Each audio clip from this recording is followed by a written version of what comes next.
going to have to win the rest of their games. And that is exactly what Detroit did a year ago, winning their final 7. Well, they did it last year with their high-powered offense. That offense is yet to be on track this year. But remember, they've got Barry Sanders, the best running back in football, and they also have the best trio of wide receivers in the league. On the other side, Chicago has struggled offensively last year at this time, second in points scored, right now second fewest. And Chicago's offense has struggled also in their passing game. They have to keep Curtis Conway and Michael Timpson, their receivers, healthy and on the field today. However, their focus is going to be the run game. They have all 3 of their running backs healthy for the first time this season. They'll be behind a big physical offensive line that thinks they can dominate the Detroit front 7. And the weather could be a factor. We'll have the opening kickoff in just a moment. The Lions and the Bears from Chicago when Fox NFL Sunday continues.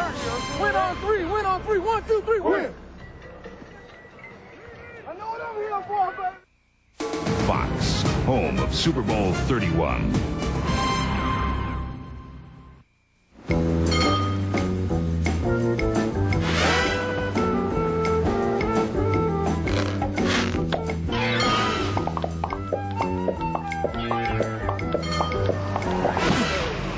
With its second sliding door, easy out-roller seats, plus air conditioning and 7 passenger seating, all for a great price. The Plymouth Voyager is pretty attractive.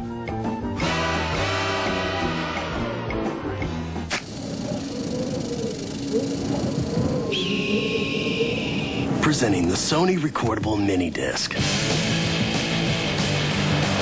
The only disc that lets you record any track you want and play it back in digital quality sound. Why not record one of your own before you hit the... That's New York Life, the company you keep. Welcome back to Chicago, where the 4-7 Bears are getting set to host the 5-6 Lions. Wayne Fontes, whose club put an end to their 4-game losing streak last week by defeating the Seattle Seahawks. And Dave Wannstedt, whose Bears have brought 2 in a row, tough road losses in Kansas City and Denver. Bobby Engram, the rookie out of Penn State, 7th in the NFC, averaging 23 yards per kickoff return. Jason Hanson will kick it off for Detroit. The Bears have won the toss, which could be an ominous sign for Chicago. They are 0-4 this season when winning the opening coin toss. 37-degree afternoon. Windy, perhaps snow flurries, rain, sleet at some point during the course of the afternoon. Jason Hanson gets us started. And it will be Bobby Engram from the goal line. Across the 30. And he is finally upended at the 33-yard line by Ron Rivers. So the Bears go to work following the 34-yard return. Dave Craig, 3-0 lifetime against the Lions. He also led Detroit to the 1994 playoffs in his only season with the Lions. The men protecting Craig: Tony Carter, Raymond Harris in the backfield, joined by Timpson and Conway. And the tight end is the rookie Bobby Neely. Carter in motion on first down. Craig to the air, pump fakes, and then he finds the receiver Timpson downfield. Michael Timpson on first down with a 49-yard reception. The criticism of Dave Craig all season has been his inability to go to the deep ball. So how do you do it? You start right out of the beginning, go right to Michael Timpson right away. He puts a move on McNeil and leaves him with his socks down. And then Craig delivers that long pass right where he has to deliver it. That's a beautiful way for the Bears to open up their offense on the first play of the game. Longest reception of the season by Timpson. The pitch back to Raymond Harris. Forced out of bounds by the strong safety, Benny Blades.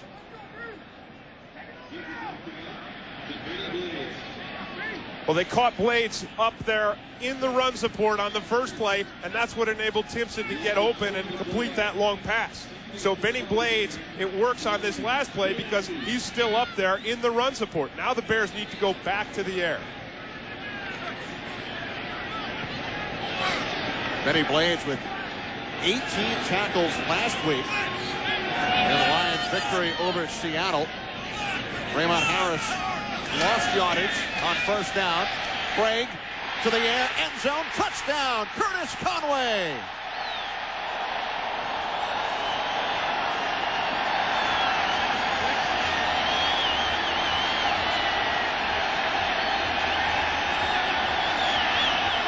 Outstanding play call by Ron Turner. If the defense is going to pressure you up front and you're going to see the blitz coming at Dave Craig, then go deep to the pass, because these defensive backs for Detroit cannot keep up with Curtis Conway and Michael Timpson. We saw it on the first play of the game.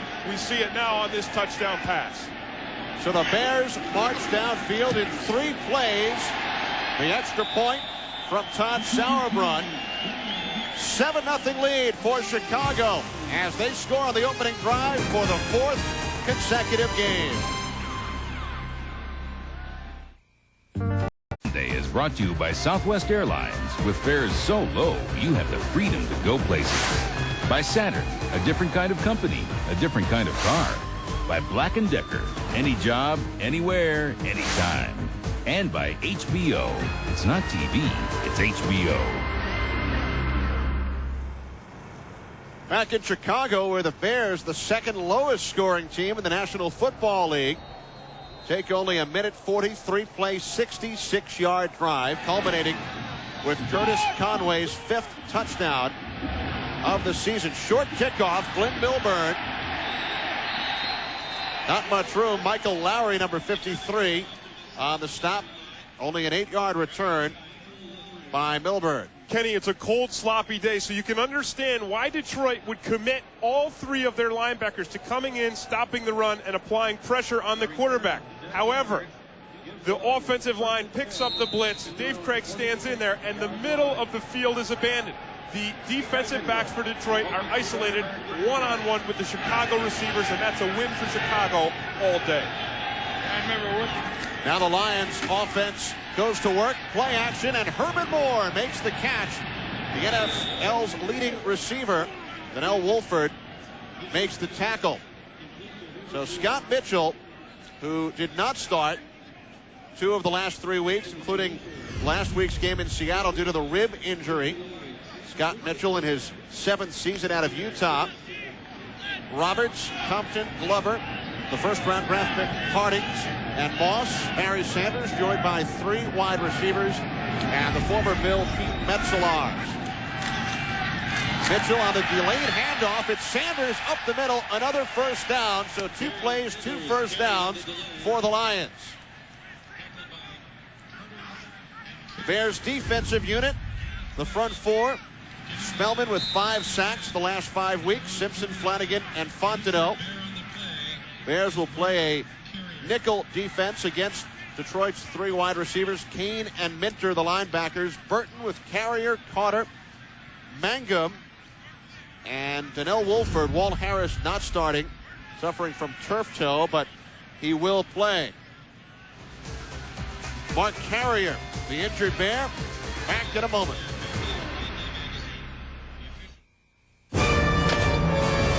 The Black & Decker workmate, now with Mark Carrier injured on that play, the defensive back for the Chicago Bears. On the preceding play, Pete Metzelaars, the key block, springing Barry Sanders. Metzelaars is the key to the run game for Detroit.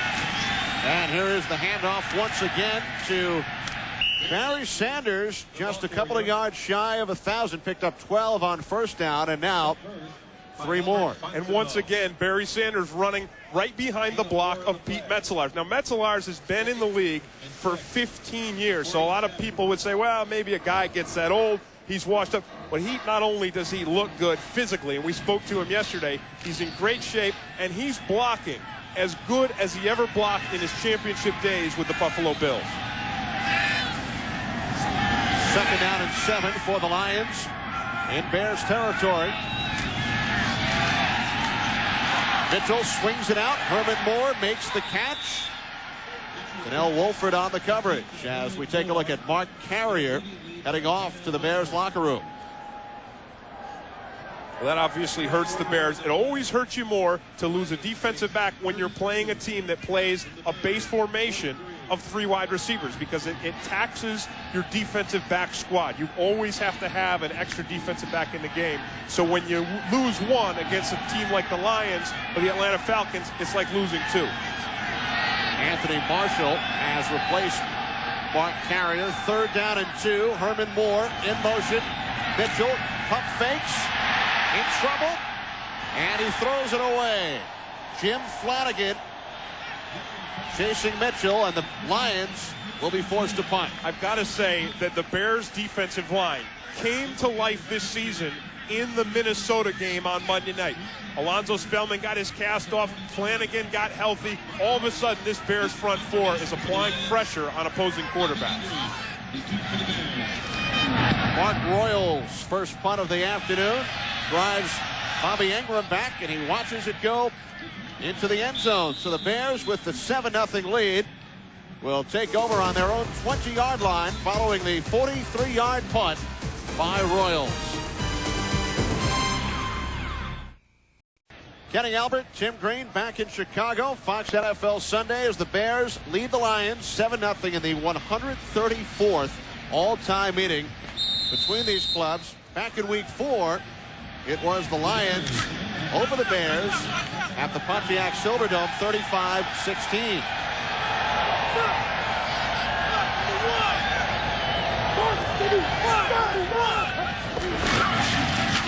Craig to Timpson. Corey Raymond wraps up Michael Timpson after his 2nd reception of this first quarter. The Lions defensive unit up front. Waldrop for the injured Tracy Scroggins, with Luther Ellis, Henry Thomas, and Robert Porcher. Porcher with 7 sacks. London, Pepper Johnson, Reggie Brown, the linebackers, Raymond and McNeil on the corners, along with Van Malone and Benny Blades. On 2nd down, flag on the play. Remember last week, Tim, Craig drew the Kansas City Chiefs offsides 5 times. And he got him again. I mean, the Chicago offense has struggled this season. Some people were suggesting that's their best offensive play. Our referee, Offside. Jerry Austin. Number 91 of the defense. 5 yards. First down. Robert Porcher, the guilty party. And that, Kenny, is certainly a symptom of a very aggressive front 4, coached by John Tierling. And here's the Nat sound of the call. You'll get to hear the hard count. So Dave Craig gives that hard count, and you have an aggressive front 4 anyway. You're going to get them offside several times today. Craig on 1st down, hands it off to Raymond Harris. And Harris is met by a trio of Lions, led by the middle linebacker Pepper Johnson, along with Reggie Brown. Kenny, the center of this Detroit's Lion defense is Henry Thomas. He's the star. He's the guy right here in the middle of the field. He's the guy who makes this play. Now, the Bears put 2 guys on him. 2 guys, but he still breaks through the double team right there. And he's the guy who forces Raymond Harris right back into the waiting arms of Pepper Johnson. Gain of 1 on the play, 2nd and 9. And Craig going downfield once again. And this time it is incomplete, no flags. Curtis Conway, the intended receiver, coverage from the left cornerback, Ryan McNeil. This time it's a nice job by Ryan McNeil, because he doesn't leave his socks down around his ankles. He doesn't bite on the move by Curtis Conway. He stays and runs with him. However, I must say, Dave Craig did underthrow that ball. If he had more air under that ball, Curtis Conway might come down with it. Here's what the Bears looked like last season. A very effective, very efficient offense. Here's what they've done this season. You can see that they have dropped in every category of offensive production.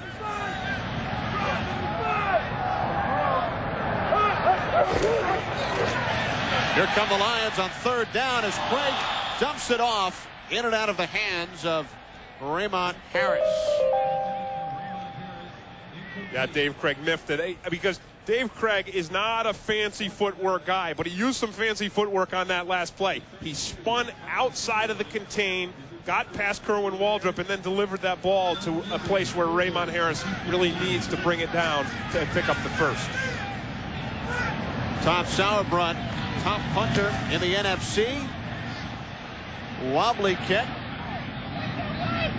And it will be downed on the 35-yard line by the Bears' Michael Lowry. Only a 33-yard punt by Sauerbrunn.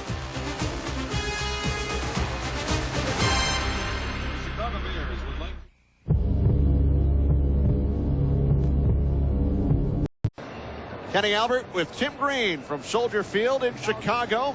19-yard touchdown pass from Dave Craig to Curtis Conway on the Bears' opening drive. And now for the Lions, 1st and 10 on their own 35-yard line. Lions with a record of 5 wins, 6 losses. And a tough schedule down the stretch. Here's Sanders, bottled up, gain of just 1. Tim, tonight on the X-Files, a discovery from another world could mean the end of ours. So don't miss a terrifying new X-Files tonight at 9, 8 Central, right here on Fox. Now, you don't even have to tell me don't miss it. You know that I don't miss the X-Files. That is a fact. Tim Green rushes home every Sunday. And I don't even watch TV, but I watch the X-Files. And here we watch the Lions on 2nd and 10. Flags on the play. And Mitchell's pass. He overthrows Herman Moore, but the Bears jumped. Well, that's exactly what he wants to do. He knew he drew the Bears off sides, as Dave Craig did to the Detroit defense on the last series. So once you have a free play, you just put it up. Offsides, number 98 of the defense. 5 yards. Repeat, 2nd down. Carl Simpson, the Bear who jumped. Simpson was a guy, Kenny, who didn't even think that he would make the team. I mean, he was faced with a proposition earlier in this season where Dave Wannstedt said, hey, you're going to have a tough time just making the team. He's had his best season thus far as a Bear under that threat. 2nd down and 5. Sanders up the middle.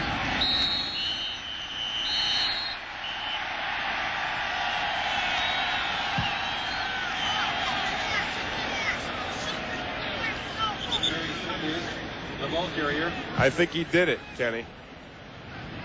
Well, let's see where they spot the ball. He needed 3 yards for 1,000. Now, the thing you want to watch with Barry Sanders are his eyes. He never looks down to get the ball. You see that? His eyes are wide open when that ball goes into his stomach, because Barry Sanders runs not only with his legs, not only with his quickness, he runs with his eyes. With that run there, he set a new NFL record.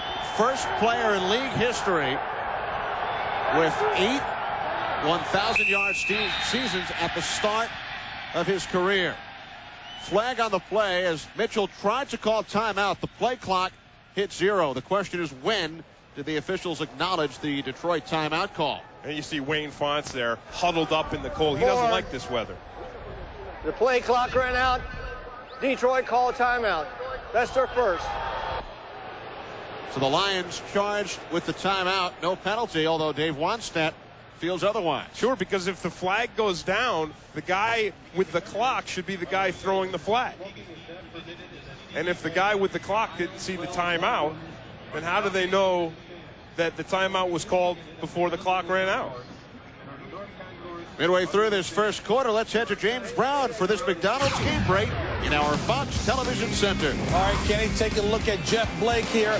20-yard pass play. One of his favorite targets, Darnay Scott, on top of the Falcons by the score of 10-0. Back to Kenny Albert and Tim Green. Well, the Atlanta Falcons coming off last week's victory over the New Orleans Saints. And here we take a look at the NFC playoff picture. Green Bay, San Francisco, and Washington all in first place. And, of course, the 49ers and the Redskins today at RFK. And those guys all at the top are battling for home field advantage during the playoffs. 3rd down and 2. Mitchell over the middle. And the pass is caught by the tight end Metzelars. And a Lions first down. So Pete Metzelars starting for David Sloan out for the season. Kevin Hickman also out for the year. I talked earlier about Metzelars' abilities as a blocker. Now you get to see this guy's consistency as a receiver. And really, as much as anything, you see a wonderfully thrown ball by Scott Mitchell. because that ball was right between two defenders, right into the arms of Pete Metzelaars. Mitchell today, of course, back after pulling muscles underneath his rib cage several weeks ago. Metzelaars gained 18. Mitchell pump fake. Nobody in the vicinity. A flag is thrown. Brett Perryman and James Burton made contact. James Burton in the game today, of course, Kenny, replacing the injured rookie, Walt Harris, who normally plays that cornerback position. And it is a pass interference call on Burton. Interference on the defense. Number 35. First down. Here's Burton right here, and you're going to get to see what happens. And he gets his hands. Now, that would be normally a legal chuck. He chucks Perryman frontally. However, he only has a 5-yard zone, 5 yards from the line of scrimmage in which to make that contact. So the Lions pick up 22 yards on the penalty. Here's Sanders. Nearly caught in the backfield, works his way to the 10-yard line. But the penetration that you saw Jim Flanagan get into the backfield is exactly what the Bears defense wants to do to Barry Sanders today. They want to force Barry Sanders to cut one way or the other early. So they want to take away half of the field for Barry Sanders, and then the rest of the defense can rally to it. Now you're going to see Flanagan right here, and he breaks right through the middle. Now you see that? He forces Sanders, he removes half of the field. He removes this half of the field over here and forces Sanders to cut back into the rest of the defenders. Second down and 5. Flag is thrown. Mitchell to the end zone, picked off. But a flag was thrown. Donnell Wilford. Wilford with his 30th career interception, if it stands. And it looks as if the penalty, let's see, it's on Chicago. So the Lions offense will remain on the field. What a heartbreaking penalty for Donnell Wilford. Offside on the defense. A linebacker jumped into the neutral zone. 5 yards, first down.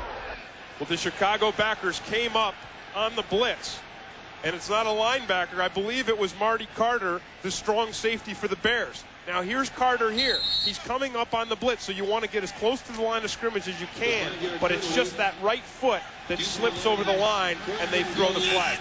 It's a shame for Donnell Wilford. He's had a tough job today, matched up on Herman Moore. Here's Sanders. Stays on his feet. And another flag. 2 flags thrown. The Bears have been killed by penalties on this drive. You had Simpson jump off sides, the pass interference, then the Marty Carter, and now a possible face mask. And coming into this game, of course, everyone thinking that it was going to be the Detroit defense that was going to have problems with penalties. 4th Chicago Bears penalty of this drive. And it is a face mask call.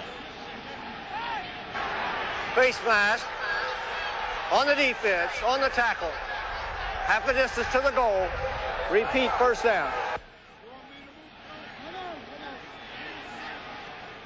Donnell Wilford is the guy who's going to come in right there, 21, and you see there, he just barely gets his hand on Barry Sanders' face mask. And believe me, now there it is. He gets the grip on it, an outstanding shot, and it's enough to turn Barry Sanders' head. You can commit that penalty, Kenny, against some running backs in the National Football League. You can't commit that penalty against Barry Sanders, because believe me, the officials, whether they know it or not, they will protect the stars of the NFL much more strongly than they will the rest of the players. I'm not everyone, I'm me. So when I decided to quit smoking, I did not choose that one-size-fits-all patch. I chose Nicorette gum. Nicorette has the... First and goal for the Lions. Eric Lynch, the fullback. Barry Sanders stopped short. The Bears are saying the ball was fumbled. The officials working their way into the pile as Ray Roberts has words with a number of Bears. Roberts, the left tackle. And it will be second down for the Lions. And this, of course, an area on the football field where Barry Sanders really isn't used to running, because until this season, Wayne Fontes typically would remove Barry Sanders from the game in these goal line situations. Once again, it's the vision of Barry Sanders, and you can watch his eyes. His eyes are wider than any running back I've ever seen. That ball did come out of there.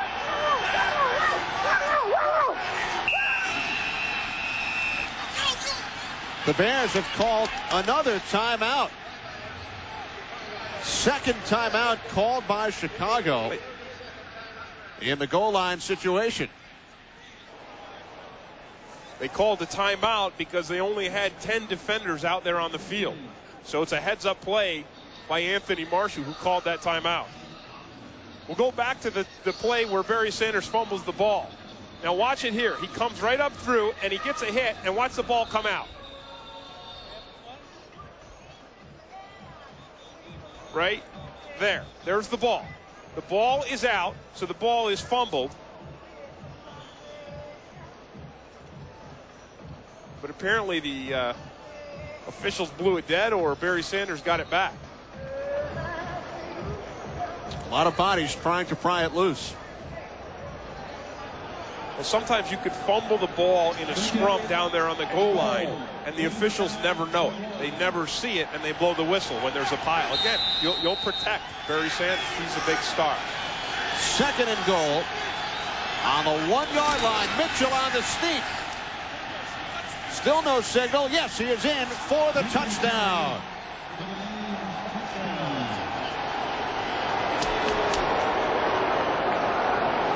Scott Mitchell with his 4th rushing touchdown of the season, his 2nd against the Bears. And penalties, the story of that drive, 4 Chicago penalties. Penalties, yes, certainly keeping Detroit's offense alive, and why not? Right behind Kevin Glover. The 12-year offensive lineman for the Detroit Lions, the Pro Bowler. And the Chicago defense set up on the earlier plays, running Barry Sanders to the outside, thinking Barry to the outside. Jason Hanson on the point after, tying the score at 7. So the Lions move downfield on the 1-yard quarterback sneak by Scott Mitchell, have tied the score. And Mitchell, look, he's working for a quarterback. I mean, he's got the sweat, the red head, and the steam's coming off. He's got a Gatorade. I mean, here's a quarterback who really comes to work. And of course, did not start last week due to the rib injury. As we take a look at scores from around the National Football League, 49ers with an early field goal. They lead the Redskins at RFK, 2 first-place teams. Washington 8-3, 1-game lead over both the Cowboys and the Eagles. Coming up here on Fox, it will be the Dallas Cowboys and the New York Giants. Game 2 of our Fox NFL Sunday doubleheader. That game will not be seen here in Chicago due to NFL restrictions, with the Bears playing at home today. Right, but everywhere else you get to see those Cowboys battling for that top position. And again, it comes down to home field advantage, because that's what players want in the National Football League. Of course, you want to get to the playoffs, but once you feel like you're on track for the playoffs, as of course the Cowboys do, then you want to bring other teams into your home and help you advance through the playoffs. And these two teams would just love to be there.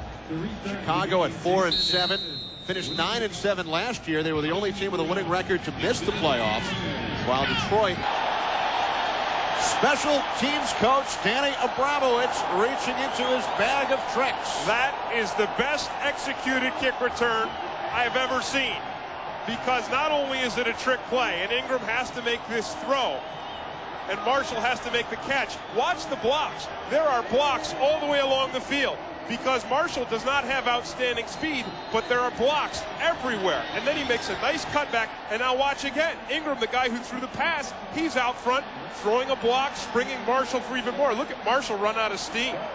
But that's what you do when you're in a situation. It's a tie score, you're at home, and you're desperate to stay in the playoff hunt. You pull out all the tricks. And Craig's pass is complete. Tony Carter spins down to the 1. following the 88-yard return, 13 by Ingram, and then 75 after the lateral. And what a fullback-like play. The toss right out here in the flat to Carter, but watch his leg. This is what a fullback does. This is what a fullback gives you. He breaks that first tackle, and then he lowers his head and gets it almost into the end zone. Tony Carter has come on. He has made as much improvement as any player on the Chicago Bears defense this year. Jim Flanagan, the defensive lineman at fullback. Craig to Carter, touchdown. Check that, it's Mike Fulkerson. His first reception of the season.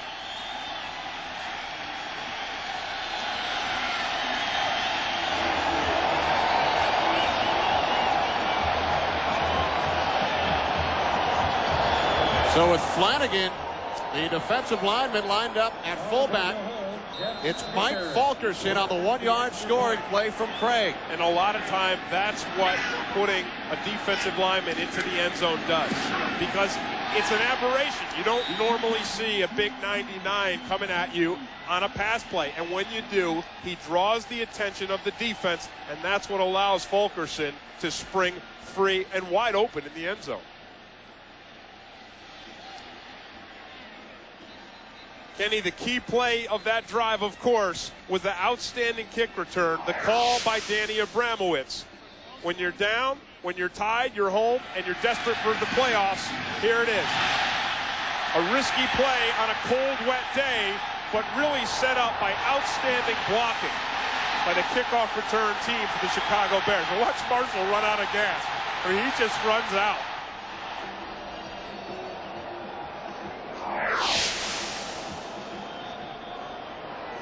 Anthony Marshall, second season out of LSU. And the touchdown reception, the first career touchdown for Fulkerson. Only the third reception of his 2-year career. And you can see, look at the grass behind Marshall. You can see how slick it's getting out there. There's a mist or a sleet, something's coming down, and everything down there is getting wet. So to run a play like Danny Abramowitz called on the throwback on the kickoff return is doubly dangerous when the ball is wet and slick. Nice pass by Ingram. It was, and a nice block. Glenn Milburn to the outside. Across the 30 to the 33-yard line, John Mangum made the tackle after the 18-yard return. So the Chicago Bears, who have not scored more than 15 points in a game over their last 4, with 2 touchdowns here in the first quarter. I think as much as anything, it was a concern for the Bears after they scored so quickly, which they've done in several weeks prior to this, that they follow it up with another nice offensive score. Barry Sanders across the 40.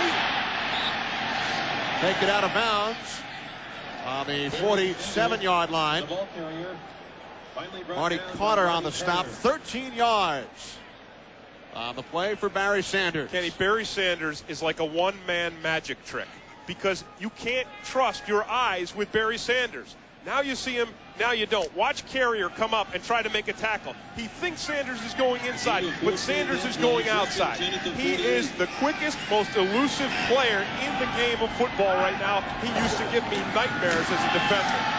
Here's the end around. Johnny Morton takes the handoff, and his hit for a loss. Jim Flanagan makes the stop, a loss of 4 yards on the handoff to the wide receiver, Morton. But Kenny, it's Al Fontenot who makes this play work, the left defensive end for the Chicago Bears. Watch the penetration he gets on Zephros Moss. I mean, he's working on a big guy. He blows up the blocker, and when he drives Morton deep, it takes away the corner and allows Flanagan, who's always hustling. Flanagan really is a Zorich-type player in that he never stops. So nice line play up front by the Bears. Second down and 14. Play action fake to Sanders. Mitchell keeping it downfield, looking for Morton. Double coverage and no flags. Anthony Marshall, along with Marlon Forbes, on the double coverage. Yeah, and people wondering, Detroit fans, why there wasn't a flag on that. The official obviously interpreted what happened, the contact, as incidental contact.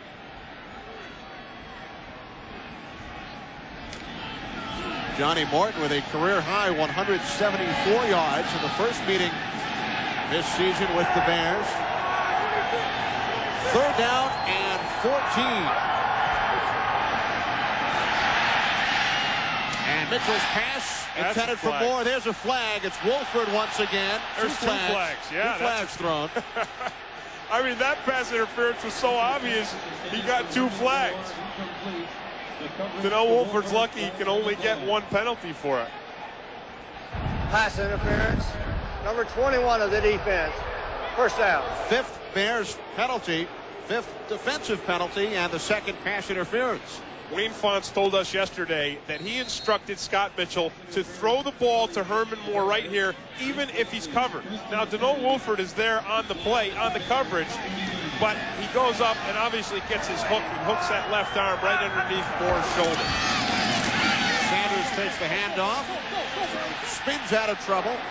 Wayne Fonts told us 3 things can happen. Moore makes the catch, there's a pass interference penalty, or nobody catches the football. Because Herman Moore is so big and so physical that he can turn himself into a defensive player if it looks like the opponent is going to come down with that football. He was actually inserted as a defensive back in the Monday night game 2 weeks ago against San Diego, but it did not help. A Hail Mary. Moore used as a defensive back. 6'4", 217 pounds. Well, he said he got pushed from behind by the San Diego player who caught that ball. So he got to feel a little bit of it himself. Taste of his own medicine. Yeah, what it's like to be pushed off on it by an offensive guy. Encroachment on the defense. Number 99. 5 yards. Repeat, 2nd down. That's Flanagan. Make it 6 penalties on the Bears defense. Flanagan's right here in the middle. He comes right through, and it's Mitchell this time with the hard count again. Now, so we've seen Craig get 1 of these against the Detroit defense, but Scott Mitchell's got 2 of them to his credit. Then the penalties, you can see that Chicago really has hurt themselves. 6 penalties so far this game. Mitchell, quick drop and the quick slant has the 1st down to Brett Perriman. Mitchell's pass complete to Brett Perriman, wrestled down by James Burton. Scott Mitchell hurt the Chicago Bears in the first game, throwing 4 touchdown passes. So the focus for the Chicago Bears defensive backs in this game was to make sure that Herman Moore, Johnny Morton, and Brett Perriman did not get behind them, did not get those big plays. Dave Wannstedt believes that his defense will hold up and that Detroit can't work them, chip them away down the field. Sanders on a change of direction. Sanders into the end zone. Touchdown, Lions.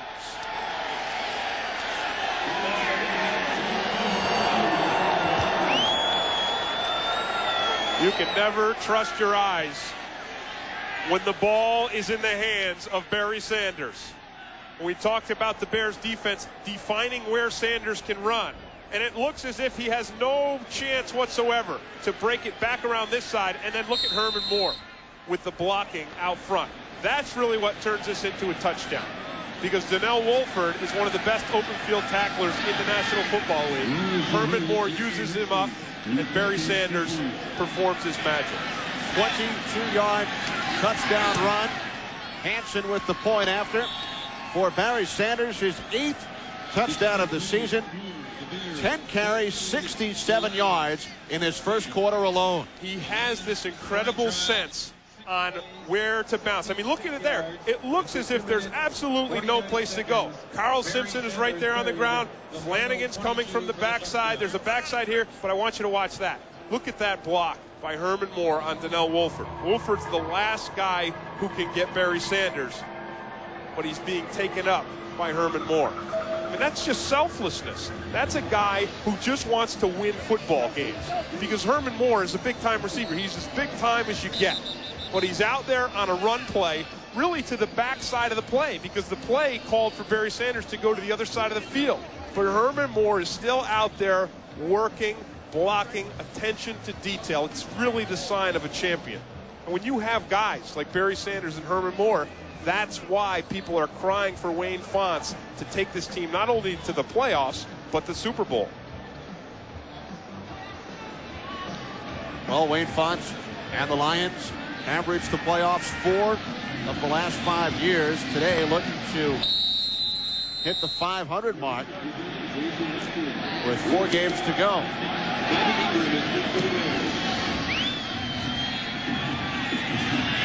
Ingram out of the end zone. This time he will keep it himself out across the 25 to the 27-yard line. 31-yard return. Well, Tim, on Thanksgiving Day 1974, the Cowboys were trailing the Redskins 23-17, 28 seconds left. Clint Longley for the injured Roger Staubach, and Longley hit Drew Pearson a 50-yard touchdown, and the Cowboys defeated the Redskins 24-23, and they will get together this Thursday. NFL on Fox Thanksgiving Day special, the Redskins and the Cowboys in Irving, Texas. Raymond Harris takes the handoff for the Bears. And what a great game to have on a Thanksgiving Day. I mean, you know you're always going to have football on Thanksgiving. You're going to have football just like you're going to have turkey. You always have those two things. But to get two teams like the Cowboys and the Redskins who are battling for the top of their division on Thanksgiving, it's like getting the turkey with the cranberry sauce. You get both. You get it all. And JB, Terry, Howie, and Ronnie will have all the turkey starting at 3:30 pregame show. 4 p.m. kickoff for the Cowboys and the Redskins at Summerall John Madden this Thursday here on Fox. And that does it for the first quarter from Chicago. It's the Lions 14 and the Bears 14.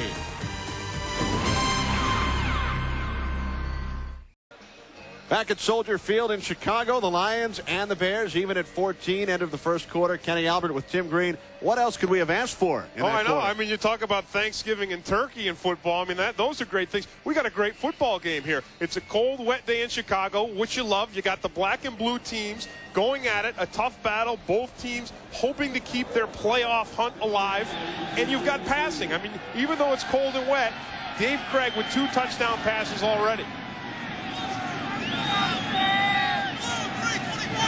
One to Curtis Conway, the other Mike Fulkerson. Craig to the air, and the catch is made on first down by Michael Timpson. Kenny, look at these numbers here so far. I mean, 84 yards for the Chicago Bears in the air. And they're doing it because the Detroit defense is allowing them to do it. Detroit is putting all their horses up front to stop the run, which you can see they've done pretty well. But Chicago and Dave Craig taking advantage of it. And then you see over here the Lions putting their share of points on the board, 108 yards, and the big yardage total by Barry Sanders. Raymond Harris to the outside has another Bears first down out at midfield. And right now, the Bears will have first and 10. 1 minute into this second quarter. Tied at 14. Kenny, it's very rare when you see a nice run for anything more than 3 or 4 yards that somebody doesn't throw a nice block. And on that last play, Chris Valerio, the young right guard for the Bears, pulled around and sprung Raymond Harris. Tony Carter in motion. And the pitch back to Harris. Gain of 3. Took a hard hit from Pepper Johnson, middle linebacker, and then they joke about it. Well, Raymond says, yeah, bring it. I mean, this is the black and blue division. It's nothing that I don't expect to get hit hard. Besides that, he knows he's playing a very vicious, very violent Detroit defense. You think Harris and Johnson discussed their alma mater, Ohio State? Oh, yeah, sure. I mean, they're probably both a little dismayed at the fact that they can't win in Michigan.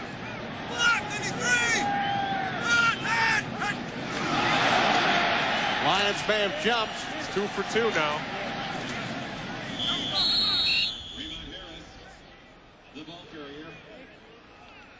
Bears already flagged for 6 penalties. Offside.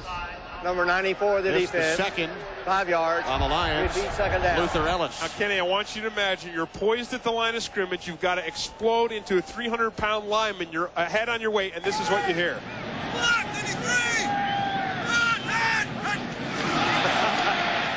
Oh, it's hard, man. It's hard to hold back.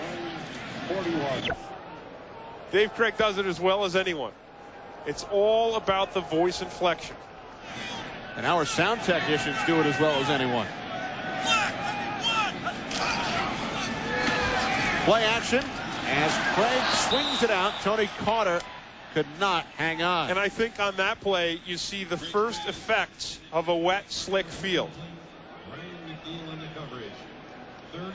Because even though they give you a fresh ball all the time, as the grass gets wetter and wetter, that ball gets wet just from being down there. And you see it's right there in Tony Carter's hands, but it's just too slick and slippery to hang on to. See, because not only does the surface of the ball get wet, but Tony Carter's and all the other players, their gloves start to get wet. And even though they have that sticky surface on them, you start to lose that as the weather continues. 3rd down and 2. Harris has the first down across the 40 down to the 38. Right now, the Chicago Bears offense is setting up this Detroit Lions defense, because you see now that they're going to this run game. They threw the short pass, but they're running Raymond Harris. They're running Raymond Harris. They're going to draw the safeties up. They're going to run a play pass, and then the Bears wide receivers should find an opening downfield. 3 minutes in, second quarter. Tied at 14. Craig swings it out. Raymond Harris, first down and more inside the Lions 20. And right now for a McDonald's game break, James Brown at our Fox Television Center. 49ers at Washington. Here's Gus Frerotte. Doesn't get to do this too often. Airs it out. Not quite far enough as Leslie Shepard has to turn around and back up. But you know what? Skins have to settle for a field goal. All tied at 3. Back to Kenny and Tim. Washington, of course, first place in the NFC East. Here we take a look at the Central. Well, those guys are vying for the playoffs, and then these two teams still believe that they have a shot at the playoffs. We talked about it in the open. They're going to have to run the table in order to do it, in order to even have a chance. And by running the table, we mean win the rest of their games. Wow. As Conway, oh, did he take a hit? Wow. Van Malone just lit Conway up. Man, now you know what that's going to do? That's going to cause Curtis Conway to wonder and to think the next time he goes across the middle. Nice pass by Dave Craig. He puts it right into Conway's hands. And as I said, Conway has the capacity to beat Ryan McNeil. But when the safety in Van Malone has the capacity to punish you like that, it sticks in your mind throughout the game.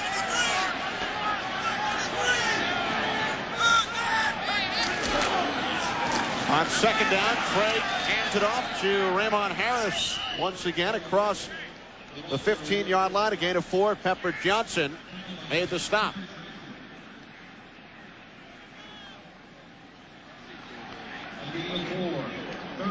Pepper, the longtime New York Giant. He led the entire league in tackles over the last 2 seasons, playing with the Cleveland Browns, brought in after the start of the regular season in Detroit, replacing Michael Brooks, who was waived. And he's another old guy who's filled in nicely. And now you see that it's starting to snow here at Soldier Field, so the rain is turning to snow. 3rd down and 6.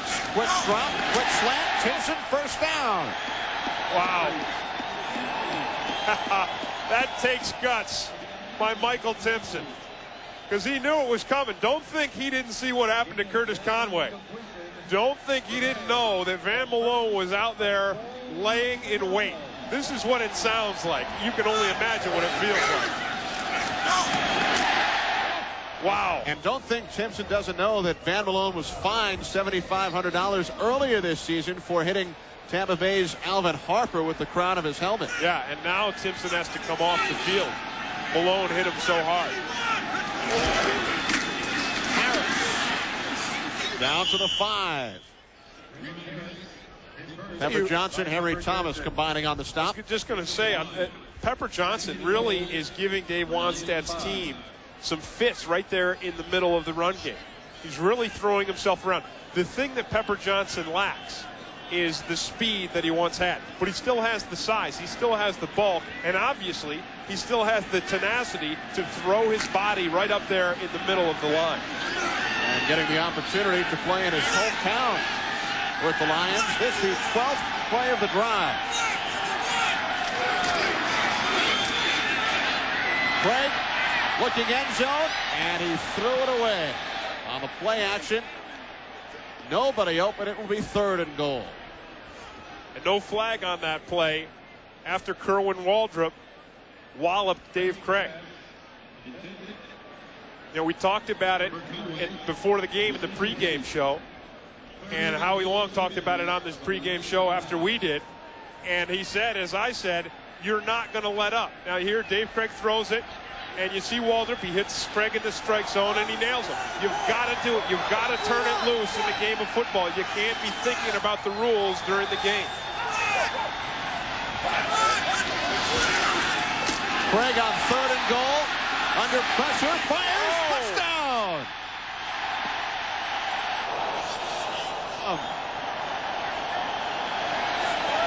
Dave Craig right now is as elusive as he's ever been,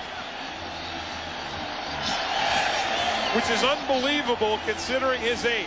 He's been spinning out of the pocket all day, elusive inside the pocket. Watch here. Watch the safety blitz. It's Benny Blades right there. Raymond Harris gets a nice shot. But look at the spin. I mean, Craig spins full around, and then he finds the receiver in the end zone. He finds Ingram. It's all Dave Craig. That's a Steve Young type maneuver that you don't normally expect from Dave Craig. He's playing one big football game today. 3 touchdown passes in the first half. He threw 3 in a game earlier this season at New Orleans. A game the Bears lost. Sauerbrunn connects on the point after. And for the first time in the last 5 weeks, the Bears have scored more than 20 points. Fox NFL Sunday is brought to you by Porsche, who wish to remind you there is no substitute. By Sony's PlayStation, we have over 150 games to choose from, so there. By Wendy's Smoky Bacon Cheeseburger with rich smoky flavor in every bite. And by Radio Shack. You've got questions, we've got answers. Welcome back. Inside Soldier Field, Kenny Albert, Jim Green, 21-14 lead for the Bears. Dave Craig, 3 touchdown passes in this first half. Glenn Milburn taken down as he crosses the 20 by Michael Lowry. Lions to the offense when we return.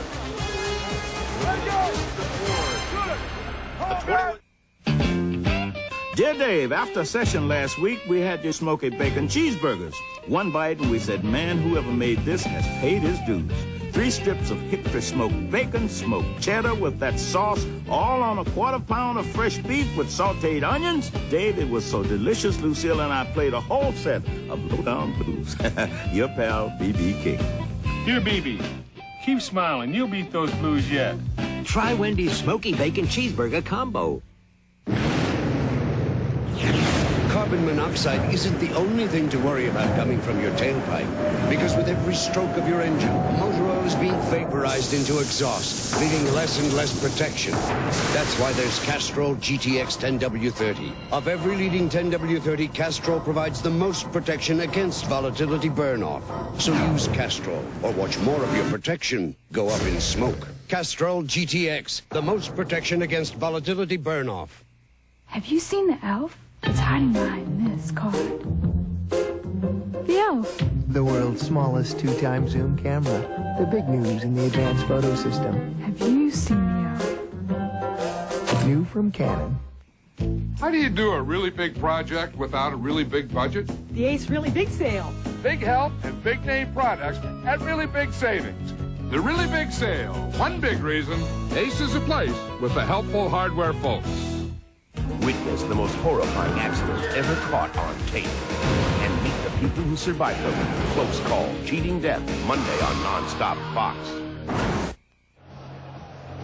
Dave Craig has had 6 different offensive systems in the last 6 years. He's finally comfortable with this one here. How do you know it? He spins out of this play, so he's disoriented, but look how quickly he finds his receiver. He knows where his receiver is going to be because he now knows the Chicago Bears offense from head to tail.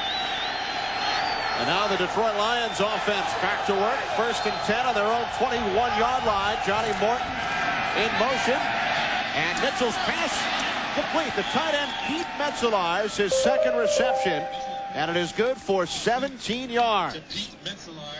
You always like, as a quarterback, to have a big body, a big, tall, rangy tight end running up the middle of the field.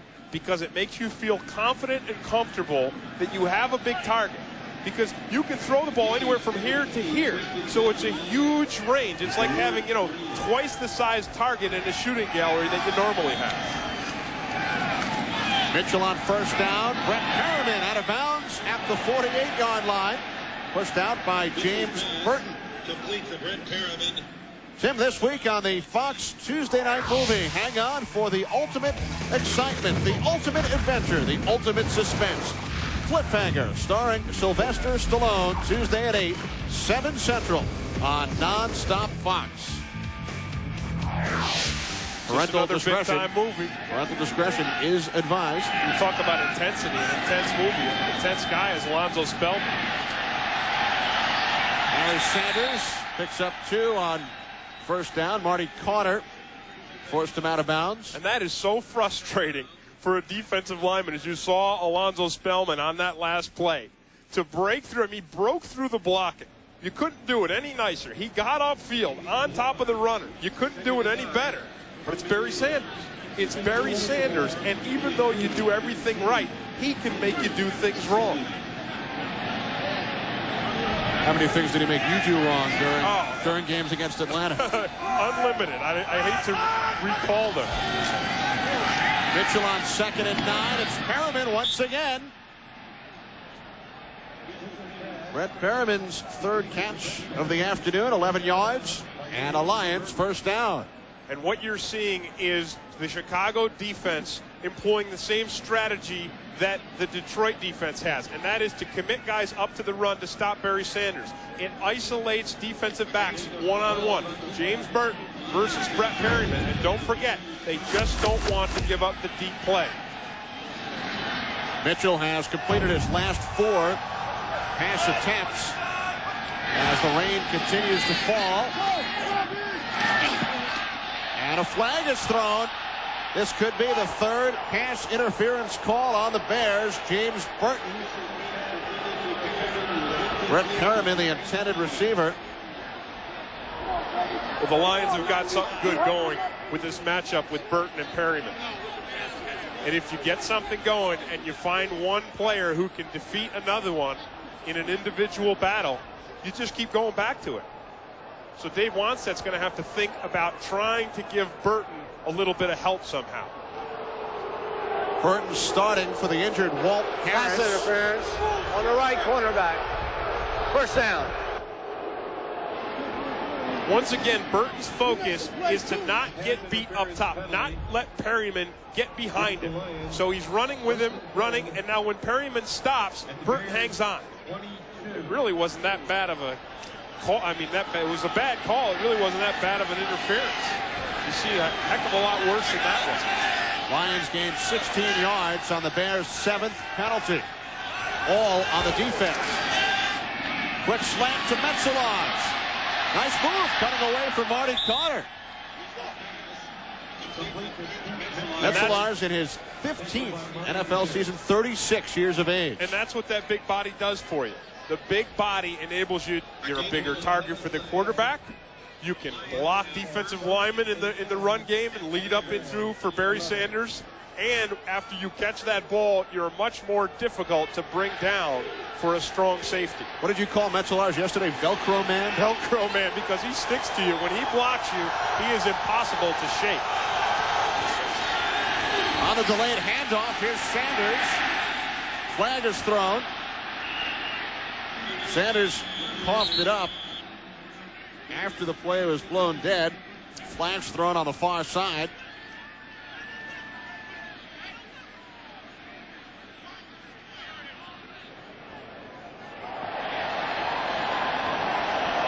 Personal foul, a blow to the head.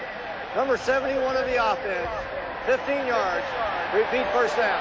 That's the right tackle, Zephyrus Moss. Moss can't believe it. I mean, he's so big, it's tough for him to even get his head on somebody. First, they got to go over that front. The front side is so big, I don't know how you could get his head. Here he is right here. He's working on Fontenot.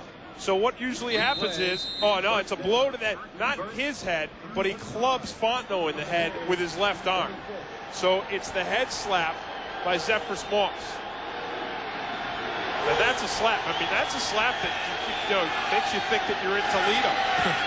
And it forces the Lions back 15 yards. Mitchell, pump fake, looking for more, but instead he finds Wolford.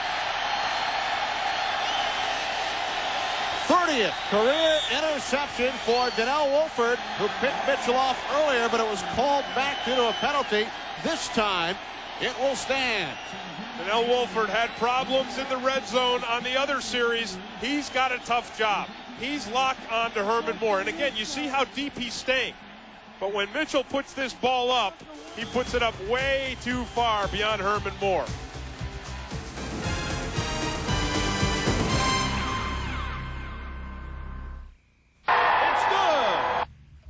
I think I watch football a little differently than a lot of people. I see a player take a hit and stay in the game. I think, yeah, we help people stay in the game, too, when they get rocked by something unexpected. An illness, an injury. By filling the gaps their other insurance doesn't cover, Aflac and Scott Mitchell picked off by Donnell Wolford. Bears back to the offense from their own 20-yard line, leading the Lions 21-14. Raymond Harris for first down carry. Tim, our Aflac trivia question. Entering this season, who was the Lions' all-time leader in receptions? The all-time receptions leader for the Lions prior to the 96 season. And of course, this season, that stat has been changed twice. That record's been broken twice this season, but coming into this season, who was it? Yes, Brett Perriman and Herman Moore have seesawed on top of the chart. Craig over the top. Tony Carter makes the catch and is wrestled down by the left linebacker, Antonio London. Once again, our Aflac trivia question. Entering this season, who was the Lions' all-time leader in receptions? And the answer, Charlie Sanders, who is now the receivers coach. So his pupils have passed him by. Which is something that you always want to do, and he's up there in the box out of the weather. You always want to see that. Whenever you're a teacher, you want your student to surpass you, and he's done an outstanding job with these guys. On 3rd and 1, Harris lost the football, and it's recovered by Ryan McNeil. That's an outstanding job by Antonio London. Watch London fill up into this run play and stuff. I mean, nice surge by the front line. And it's London right there. He's the guy who comes up and stops this play, and then he's the guy who actually rips it out of Raymond Harris's hand. He's like a one-man wrecking crew out there.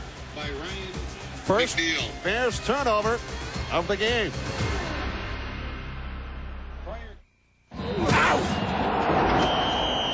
Let's go, guys. I need a play down here. Hang on, Mike. We're working on something up here. Try 3 wide rocket. If they blitz, it won't work. What about a quick slant? Okay, Mike, we're almost there. Come on, come on, come on. Look at pro split Z out. What's taking so long up there? Okay, Mike, here we go. 3 wide, 78, Z out, Y cross. All right, all set? Let's go. Let's go. Great call, guys. Good job. Now, with 50% more tender filet than before, McDonald's new Fish Filet Deluxe is sure to satisfy your grown-up needs and desires. For lunch. It's McDonald's with a grown-up taste.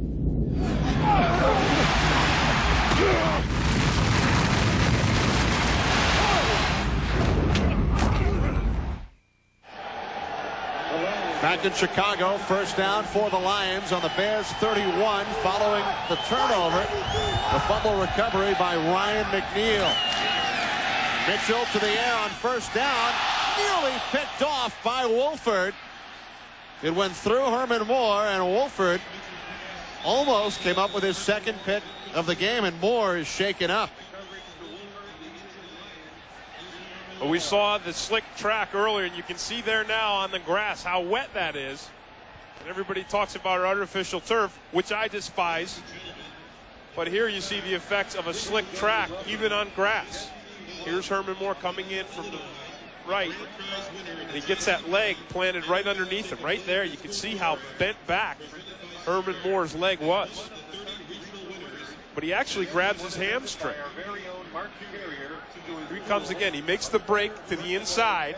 And when he tries to come back to this ball, which is thrown behind him, there it is right there. Yeah, it looks like a stretch on the hamstring, which is an awful thing for a wide receiver, because that's what makes it happen for you. Your hamstrings are as important to a wide receiver as the hand is to a quarterback, as an ankle is to a running back.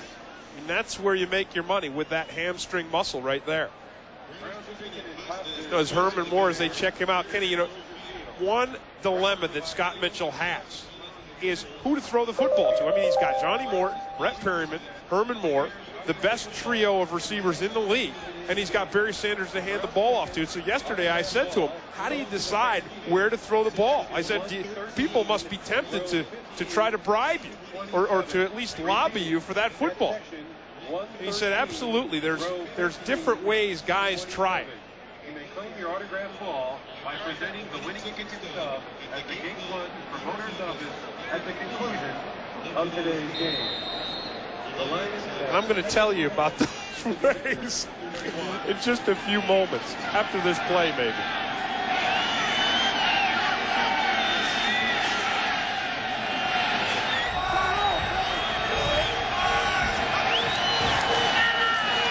Mitchell on second down. Once again, nearly picked off. Well, Kenny, that time he chose Johnny Morton. And as I said, I'm going to tell you the ways that he tried. Now, first, what these guys do is they try to reason with him, and they say, okay, Scott, here's why you should throw it to me. The defense is going to be playing off. And then what they do is they threaten to quit, or at least Brett Perryman has at times said, hey, I'm just going to quit if you don't do it. Mitchell said Herman Moore is the champion of schmoozing. Moore likes to kind of, sidle up to him and say, hey, come on, just give me the ball. But the best thing by far was a bribe with fishing gear. One of the guys said, Scott, if you throw me the ball, I'm going to get you some nice fishing gear. And he said that was the most tempting offer of all. And Mitchell is picked off. I wonder what Marty Carter bribed Mitchell with. Must have been fishing gear and a bass boat. The whole thing.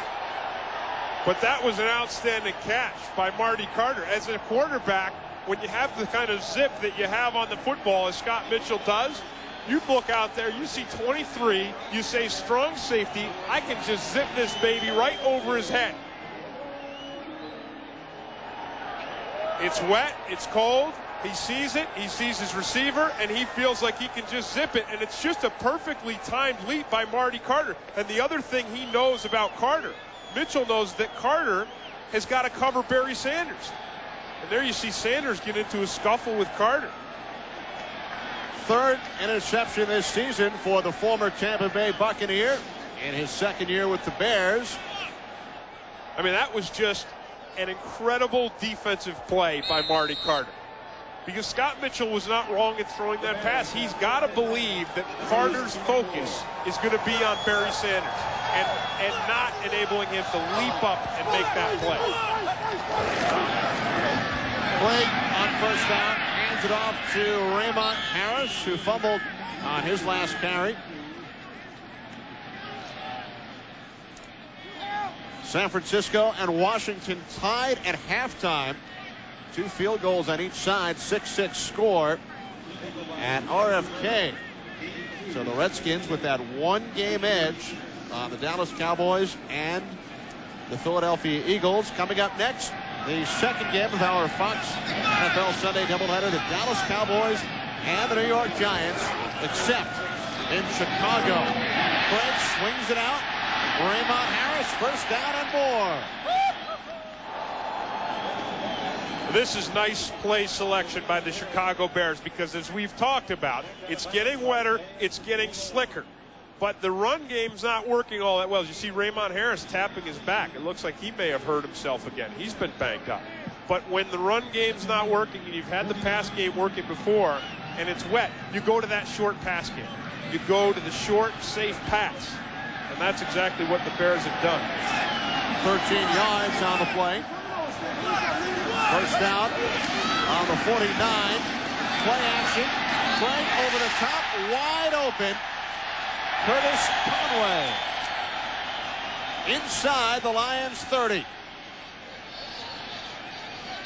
They really have set it up beautifully, and you have to credit Conway because don't forget, he still has that Van Malone hit rattling around in the back of his mind. And there, Dave Krieg, you see, again, he knows where his receivers are. He knows this offense. This is the first time this season. Ron Turner told us yesterday. He said, look, I always talk to Dave about the plays. This week he knew them right off the top of his head. 2-minute warning from Chicago. The new IBM Aptiva at radio. Welcome back to Soldier Field. Kenny Albert with Tim Green. They got the steam going down there on the sideline, Kenny. You see the Bears' defensive line. They got the sweat. They got the steam. They got their helmets off. Don't care about the rain or the wet or the cold. There's the Lions receiving corps. They got their helmets on, their little mufflers, their neck things going. That's the difference between a defensive lineman and a wide receiver. Here's the end around. Michael Timpson. And it's also the difference between a team who plays their home games indoors, such as the Lions. Yeah, that's right. I mean, when you're used to being indoors all the time, you're not used to this weather. But if you're a Chicago Bear and you're a big lineman like Big Cat Williams or those guys over on the bench, they don't care. I mean, the weather, it's raining, it's snowing, there's mud and grass everywhere. I mean, that's what they love. They're not worried about the rain or getting their head wet. The Lions 1-4 outdoors. Their only victory outside a dome came in Tampa Bay. 2nd and 10. Raymond Harris fights his way across the 25-yard line. Reggie Brown made the stop. Coming up on the Dockers Khakis halftime report, JB and Terry will bring you all the scores and highlights from today's NFL action. And don't miss Fox NFL Sunday's Choice Cuts featuring last week's best plays in the NFL. All that and more on the Dockers Khakis halftime report. Under a minute to go. Bears 21, Lions 14. 3 touchdown passes for Dave Krieg.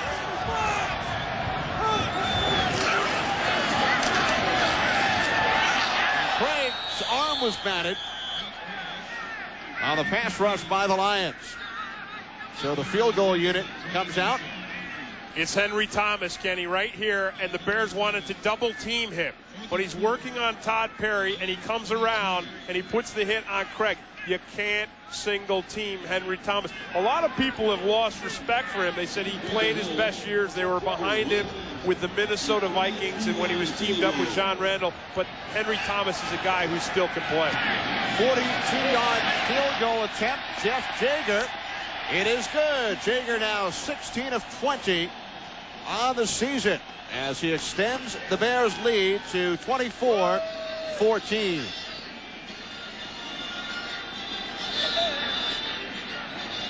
We talk about things being more important at different times in the game, and when you lose a defensive back, as we thought Chicago did earlier, and you're playing a 3-wide formation, it's like losing 2. Now, at this point in time in the game, when you have this kind of weather coming down, and this kind of precipitation, every point you score, really, you almost have to double. Because as the field gets wetter and the ball gets wetter and the gloves on the players' hands get wetter, it becomes twice as hard to score. Wayne Fontes told us yesterday funky weather would favor the Bears. He said, I would love to have a perfect day.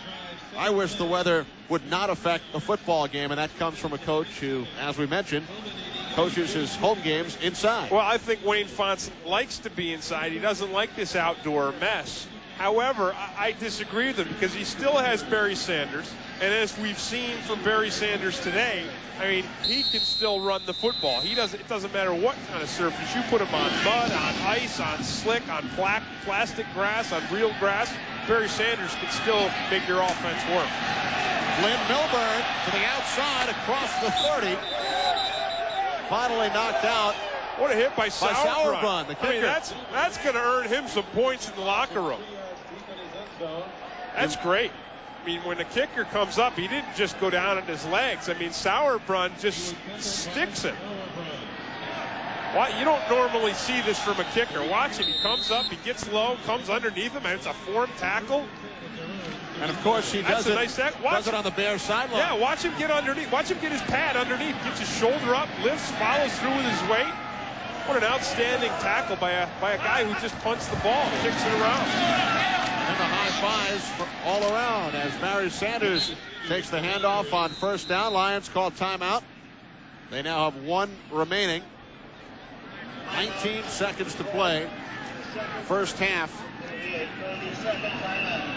As the Bears, Tim, in this first half have equaled their highest point total, their highest single game point total of the season. They scored 24 in a loss in New Orleans, but they have not scored more than 24 points in a game this year. And the difference really has been Dave Krieg.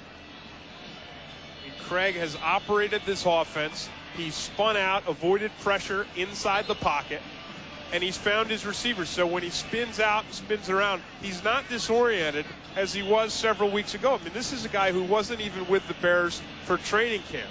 He got some reps during the preseason, very limited, and then he got thrown into the fire. So he's been learning on the run, a whole new system, all new terminology, and today you just see his comfort is so evident because he's making this Chicago Bears offense work with the pass game. On a bad day. Lions with one timeout remaining. Second down and 2. 4 wide receivers. Herman Moore back in following the injury. And Mitchell to Perriman with the lateral. Zephyrus Moss has got the ball. Two laterals. That's a forward lateral. Ray Roberts to Johnny Morton. Hey, you got to try anything. It went Mitchell, Perriman, Roberts, Morton if you're scoring at home. We have an illegal forward pass forward by number 72 of the offense. That happened in the last 2 minutes of the game. So there's a 10-second runoff.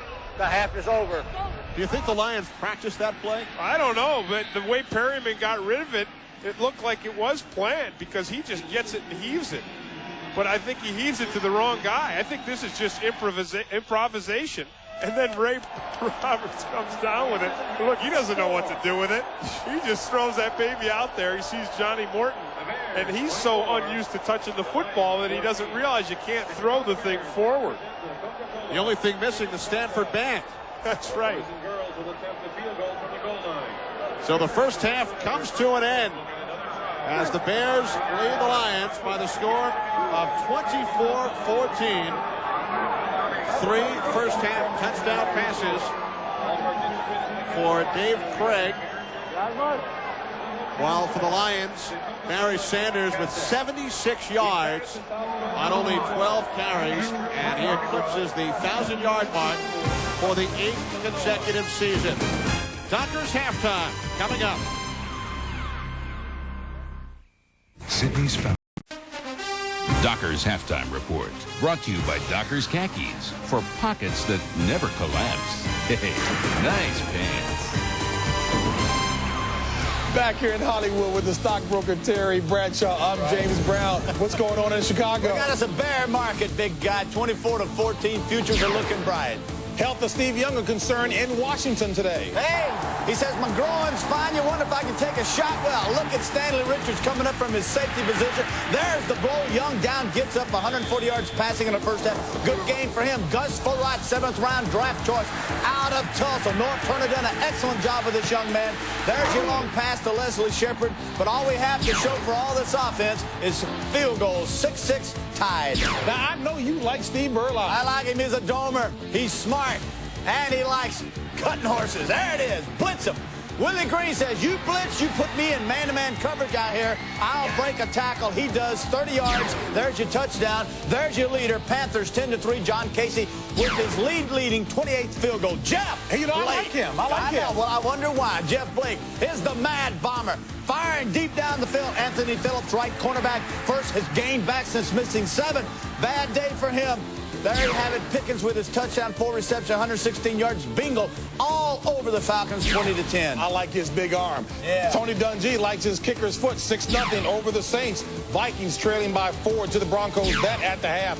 Up and down Chargers, up right now by 21 in the third. Patriots by 14 over the Colts, that one in the third. Buffalo without Thurman Thomas, 21-3 over the Jets. And the Baltimore Ravens at the half, leading by 6. When we come back, what will we do? We're going to do choice cuts because this is what our producer, what's his name again? Scott Ackerson. Scott Ackerson. Yeah, he's a little, hard.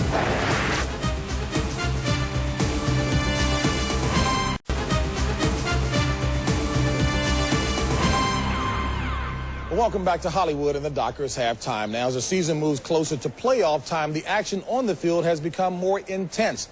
Of course, we've captured that excitement and intensity in a segment our producer, Scott Ackerson, likes to call Choice Cuts.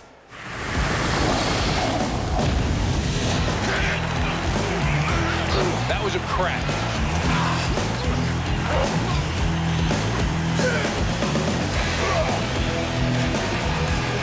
He got hit hard, up high. What a blow. That is just a shot.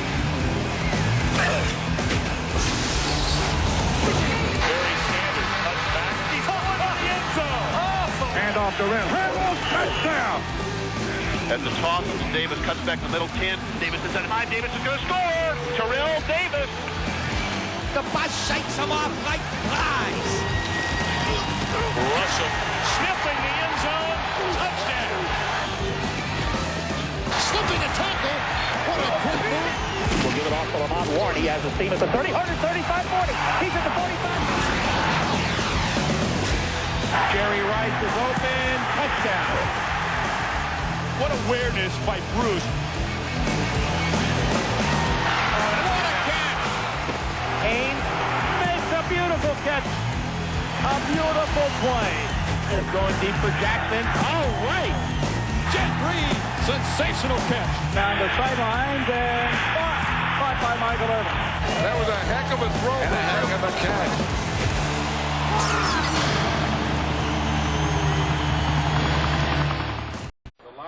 Halftime in Chicago, where the Bears lead the Lions by the score of 24-14. Kenny Albert along with Tim Green. Tim, 38 points in this weather in one half. Well, I know, it's really amazing, but the reason why these points have been put up, first of all, for Chicago, is Dave Craig. He's comfortable with this offense. He knows it now, and he's operating the passing game with incredible efficiency, considering that the ball is wet out there.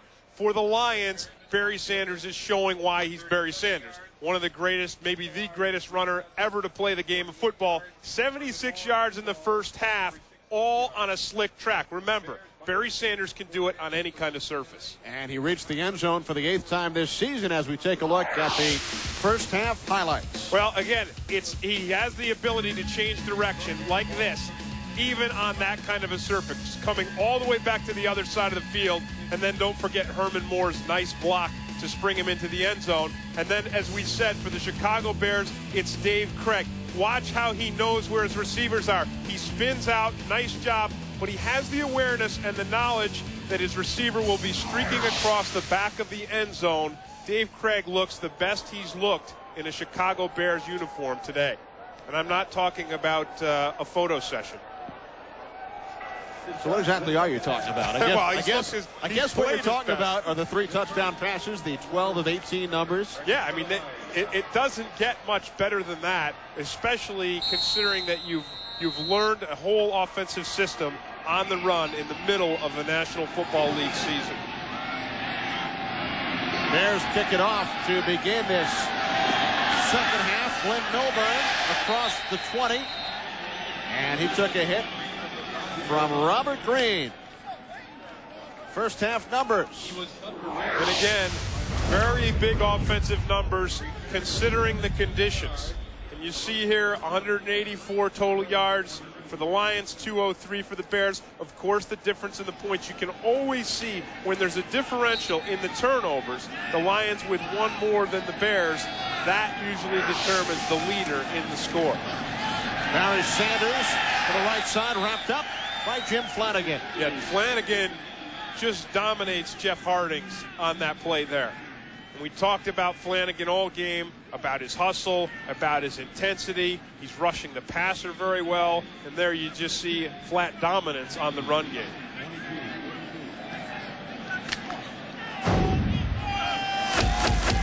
Jim Flanagan, who we saw line up in the backfield, he scored a touchdown against the Lions earlier this season, back in week 4, the 4th of his career.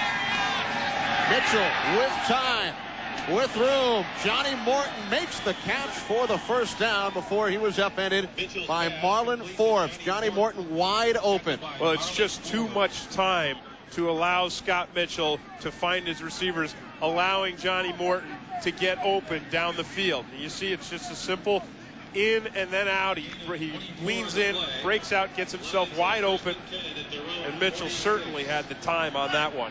25 yards, Morton's first reception of the game. Delayed handoff, it's Sanders. Marty Carter up from the safety position to make the stop.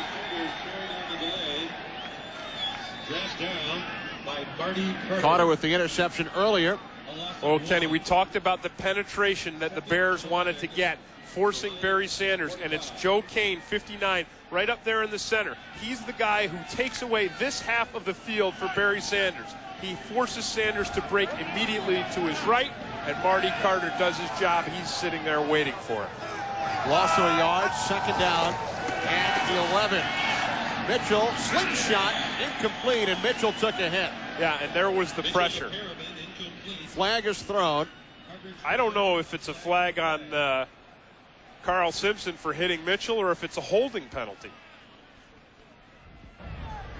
Illegal hands to the face. Number 77. Penalty is declined. Third down. That's Mike Compton. He was the guy who was working on Carl Simpson. At the row 45. Compton, of course, the guard right here. Simpson coming right up the middle, 98, and there it is right there. And there he gets his hand up in his face. But Simpson does a nice job of persevering through that hand in the face to get the pressure on Mitchell and disrupt that pass. There's Mitchell on third down. To the far side, wide open, Herman Moore. So the Lions look to exploit the Bears secondary. Walt Harris has not yet played with the turf toe, and Mark Carrier out for the game, injured in the first half. These Bears defenders in the backfield are going to have to check themselves out because there's just no way you can allow this to happen. You want to stay on top of Herman Moore, yes, but the cushion that Marshall's giving him is ridiculous because Moore stopped up and it took a long time for that pass to get there.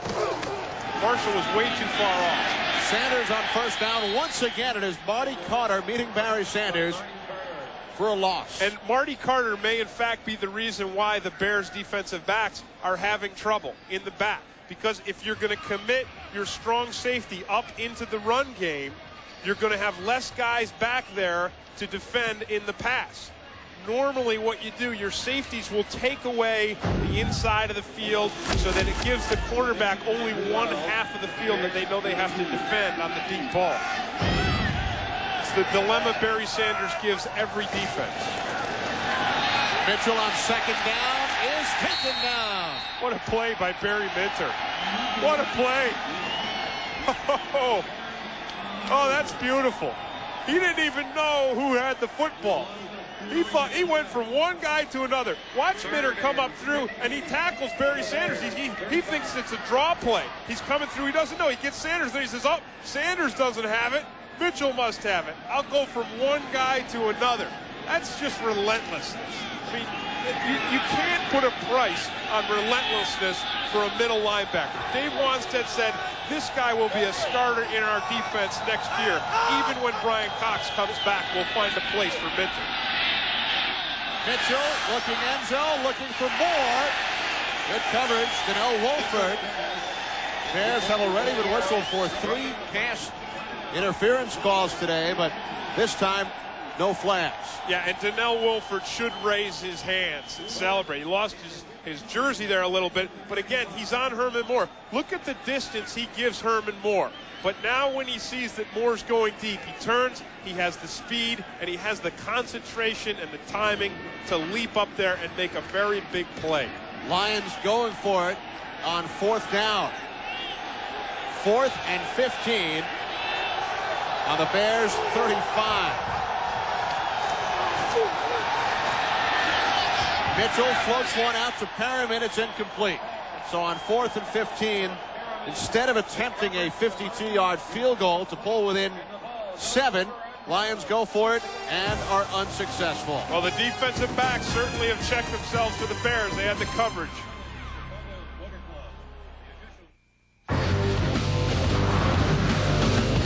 By Toyota and their full line of quality cars and trucks. And by Advil, advanced medicine for pain.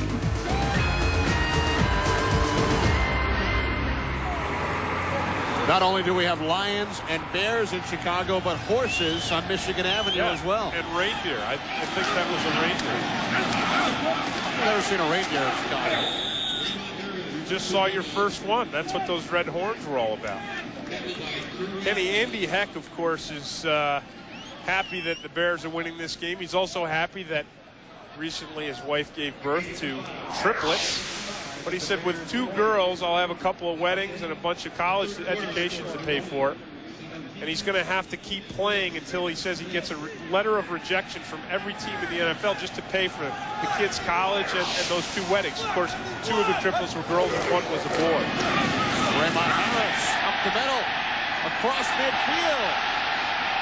Benny Blades finally takes him down after the 23-yard gain by Raymond Harris. You know what you got to see on that play? You got to see the dual capacity of Raymond Harris. Of course, he used to be a fullback, and he thinks he's a tailback, a halfback, and he is, because you get to see him do both on this play. He makes the cut of a halfback, and then he gets out into traffic, and he lowers his shoulder and breaks a tackle like a fullback. With the stiff arm, the churning legs, he keeps going, so he gets to use the talents that he has, both talents on that play. And Raymond Harris has kept Rashaan Salaam on the bench. Salaam is healthy, and Wannstedt told us that we can expect to see a bit of Harris, Salaam, Robert Green, but it has been all Raymond Harris. Well, and he's running hard, and when you have a play like that to start things off for you in this second half, you know Dave Wannstedt will just keep going with Raymond Harris. Getting back to Andy Heck, whose wife Jennifer gave birth to the triplets on Wednesday, he said he'll give every offensive lineman 3 cigars. Everybody else gets only 1. Those guys got to stick together. Screen pass. Harris. You ought to give Dave Craig a cigar, too, the way he's played. But speaking of playing hard, the guy who made the tackle on that play, way out at the perimeter, was Henry Thomas. And we've seen the way he dominates the line of scrimmage today. We've seen him on the pass rush. You see the dirt. He's working hard. So, you know, I put a book together on Henry Thomas. Interesting thing, he looks at the quarterback as cake.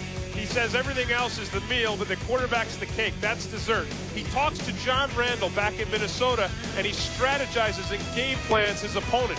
Also, he fired 5 interior designers when he was building his house in the offseason. He said he could do it better himself. I mean, that goes from picking flooring to carpets to the color of the paint on the wall. He doesn't look like an interior designer. Looks more like an interior lineman. It's because he is.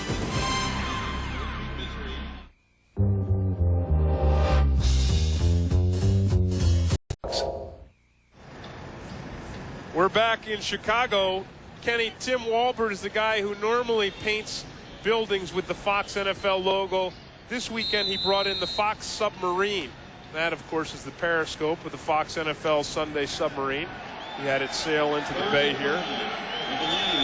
Just off the shore of Soldier Field. And the Bears keep it on the ground on third down with Robert Green, and now a McDonald's game break. James Brown at our Fox Television Center. All right, Kenny. Falcons had trailed by 17 at one point in this game. Bobby Hebert finds J.J. Burden inside the 5. That sets up a touchdown score, and now the Falcons trailing by only 3 in the third. Back to Kenny Albert and Tim Green. The AFC playoff picture with Denver leading the way at 10-1. And Tim, the Bears now will go for it on 4th down and 2. 4th and 2 from the 30. Play action, first down, Curtis Conway. And Conway shaken up.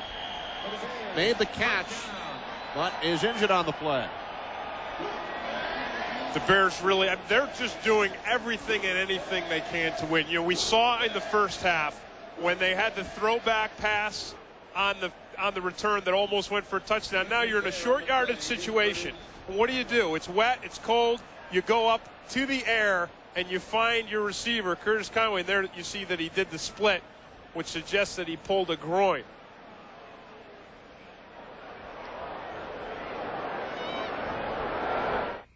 Hustle, hustle, hustle, hustle!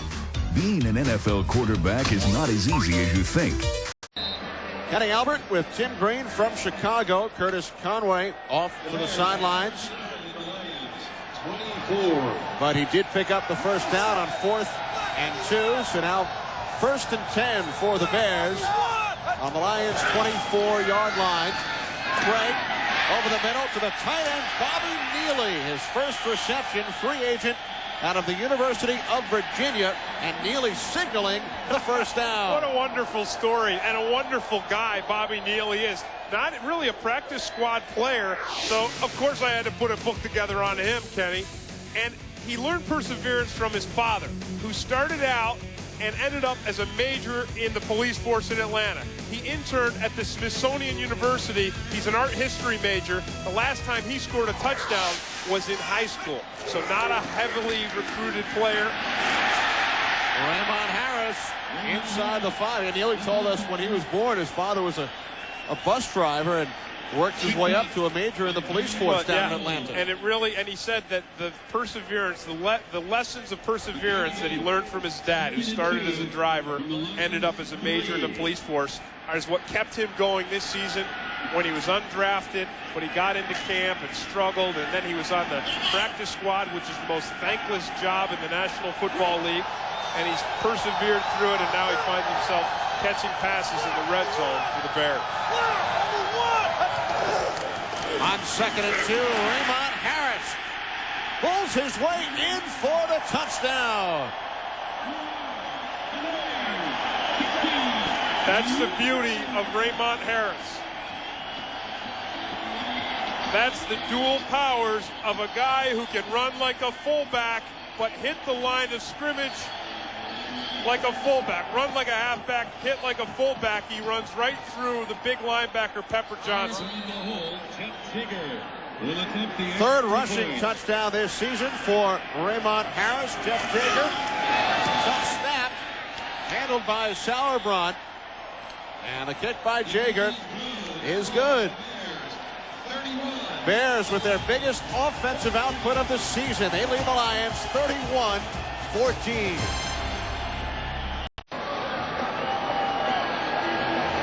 Welcome back to Soldier Field,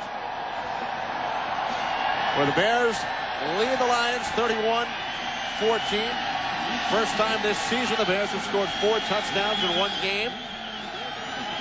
3 in the air, and the 3-yard touchdown run by Raymond Harris. Short kickoff by Sauerbrunn sails out of bounds, so the Lions will start on their own 40-yard line. Kickoff, out of bounds. 1st and 10 at the 40 for the receiving team. So the Bears have scored only 35 points in their last 3 games. with the 31-14 lead. There's a look at the horses up front. The guys who made it possible for Raymond Harris to punch in that last touchdown run. Again, they're on the sideline. No helmets, no scarves, no gloves. Just let it rain. But still a lot of time remaining, especially up against this potent Detroit Lions offense. Mitchell, play action on first down. Loses the football, regains, and throws it away. Then took a hit. Perhaps a late hit from Alonzo Spellman. Well, no flag on it. Spellman was hoping he'd get a sack on that one. Well, Tim, this week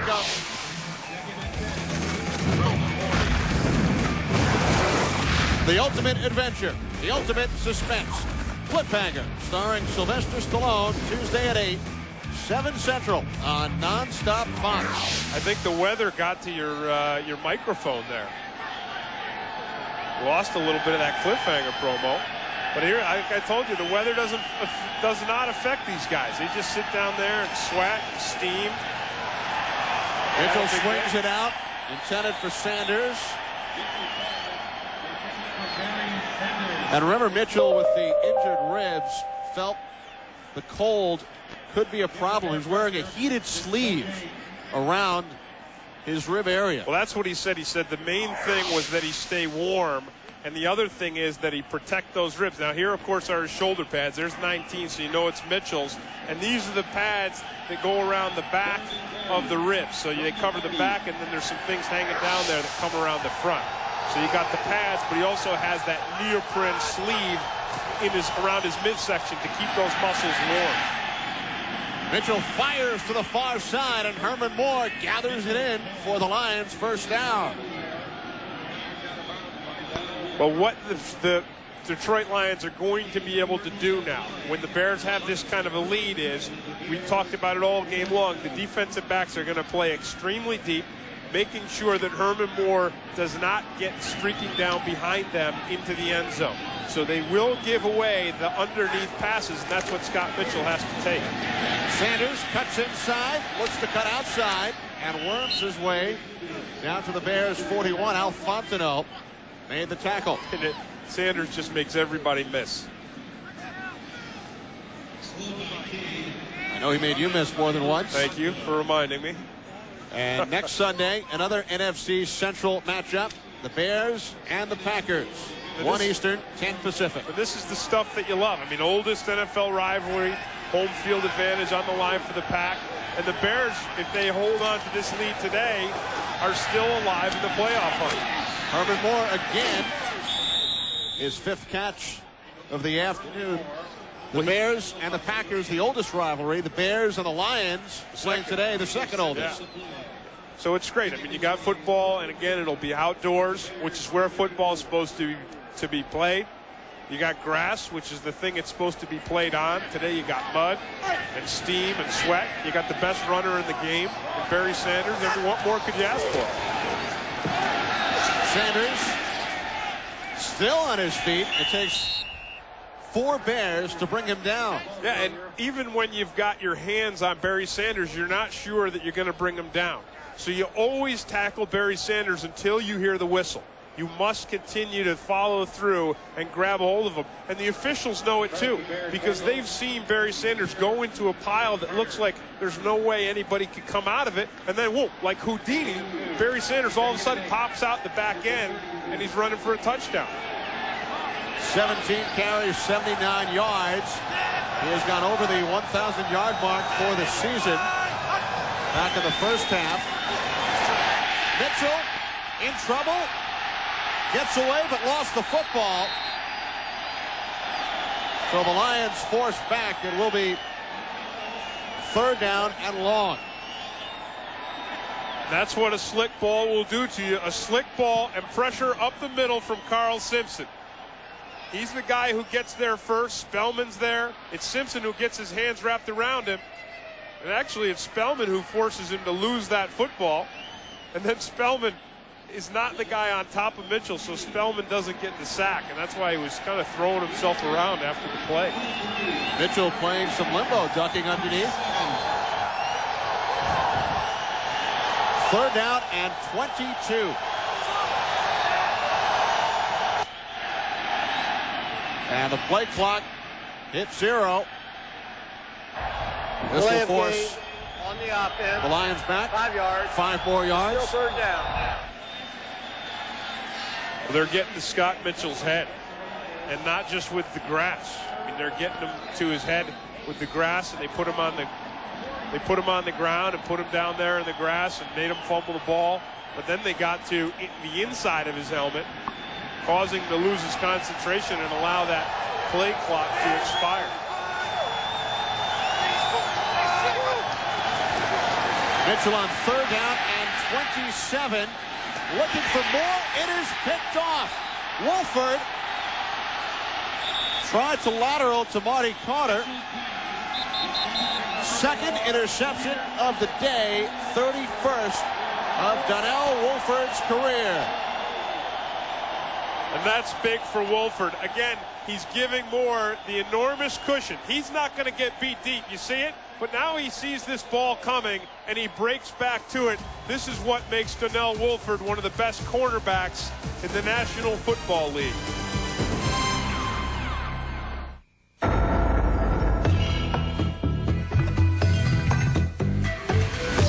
They say the 50s were the golden age of television. But today we can actually use our TVs to surf the internet. So we can go places we've always dreamed of going. Find out about almost anything. Hear things we've never heard before. Amazing. Web TV from Philips Magnavox. The power of the internet now on your own television.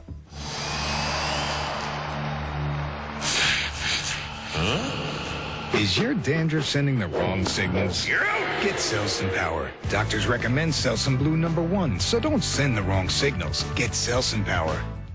Have you seen the elf? It's hiding behind this card. The elf. The world's smallest 2-time zoom camera. The big news in the advanced photo system. Have you seen the elf? New from Canon. What's all this malarkey about how tough football players used to be? Used to be? Who's tougher than Reggie White?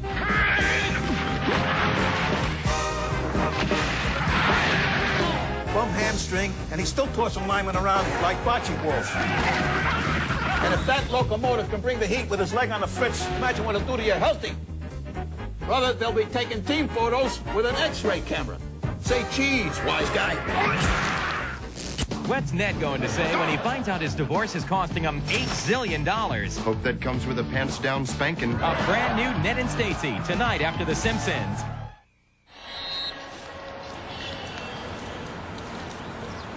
We're back. The Lion at the Chicago Zoo having a better time of it than the Detroit Lions out here on Soldier Field. 3 Lion turnovers. Bears back to the offense. Late 3rd quarter. Raymond Harris with the Lions ahead by the score of 31-14. With the Bears ahead of the Lions, and should the Bears win, both these teams would be tied in the NFC Central at 5 and 7. Now the Bears in a situation where you want to look to Raymond Harris. You want your big physical offensive line to start to work in conjunction and just grind this thing out. Raymond Harris, 79 yards. He's hit the 100 mark twice over the last 3 weeks. Swing pass. Matt Jackson, second-year man out of the University of Florida, his 3rd reception of the season, all against the Lions. You know, the Bears offense and their special teams today, their execution has been absolutely outstanding. Even with the trick plays, everything is precise, and it all starts with Dave Craig. 12 yards on the reception by Jackson, who spent last year on injured reserve.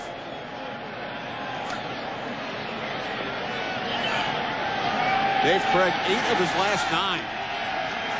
1st and 10 on the 46-yard line. Harris across midfield. Pepper Johnson made the stop. Tim, tonight on Fox, we start at 7 Eastern with Married with Children, followed by The Simpsons, Ned and Stacy, and then your favorite, The X-Files. Yep, I'll touch down in New York around 8 o'clock and get to my brother-in-law's apartment and make it for The X-Files. You will have the spot on the couch ready and waiting. Absolutely. It's a good show. You know, Dave Wanstedt's a guy who I think would like The X-Files. A lot of mysterious things happen in that show.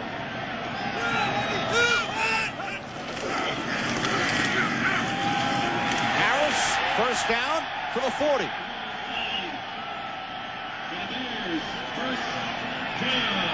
Kenny, the Bears are just pounding the Lions now at the point of attack.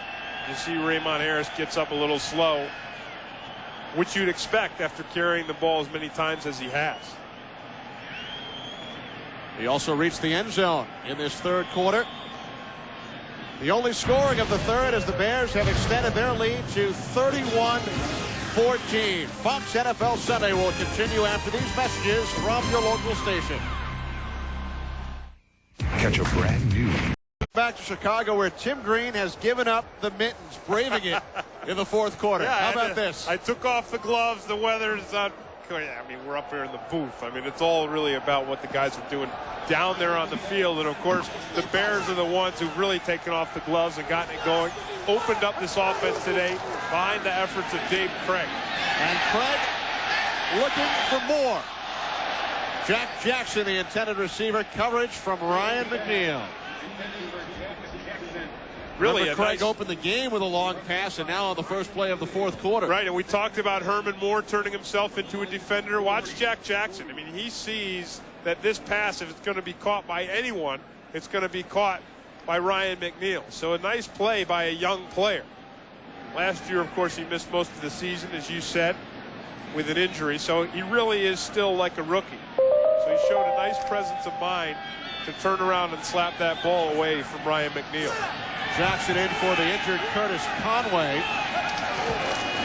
Krieg on second down, and Rashaan Salaam with his first carry of the afternoon.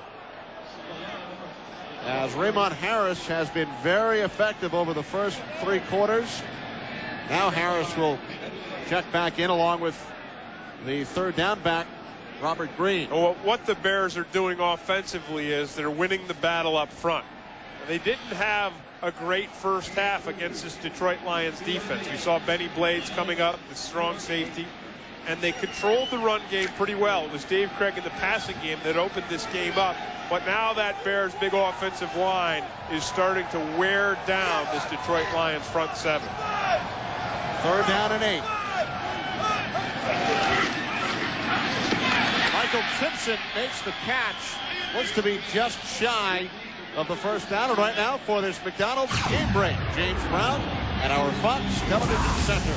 Kenny, what about those Panthers? Boy, Steve Berline, second time today he's hooked up with Willie Green, and the Panthers are on top of Houston in Houston by 11.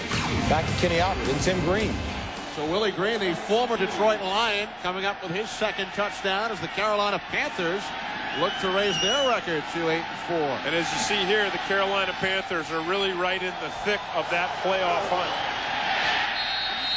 On fourth down, it looks as if the Bears will extend their drive. Well, I talked about how this Bears front line is really just wearing down the Detroit defense, and nothing evidences it more than when you go on a short yardage and you just have the incredible surge that they had on that play. It was an easy thing for Dave Krieg to pick up that 1.5 feet that he needed for the first down.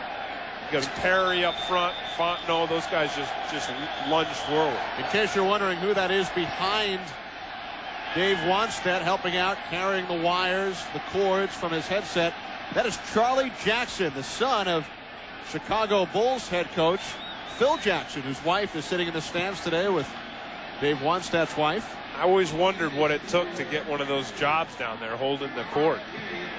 You would think Dave Wanstedt would be upset that his Bulls lost last night for the first time in 13 games, but Charlie Jackson with the opportunity to carry the cords, carrying the wires. Dave Krieg carrying this Bears offense today. Tony Carter in motion.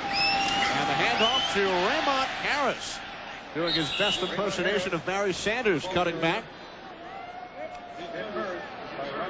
Well, it's not quite to the Barry Sanders level, but I'm not going to hold that against Raymond Harris because he really has run the football well. And the Bears at the running back position, and really the Bears at every position this season, have struggled with injuries. Certainly Raymond Harris has had his share, but here you see how the Bears have responded, doubling, or they will double by the time this is over, the yardage on the ground that they had in the first half. Craig on second down with the pitch back to Harris, and he loses the football. Looks like the Lions recovered. Robert Porcher coming up with the second Raymond Harris fumble. He's lost 2 fumbles today. Well, Corey Raymond hits Raymond Harris in the one spot, in the perfect hit to force a fumble. Watch him come up. Now, this guy's a cornerback. He gets down and he puts his helmet right on the ball. Now, you can't put your helmet on the other guy's helmet, but if you put it on the ball, you'll get a fumble and keep your team in this game.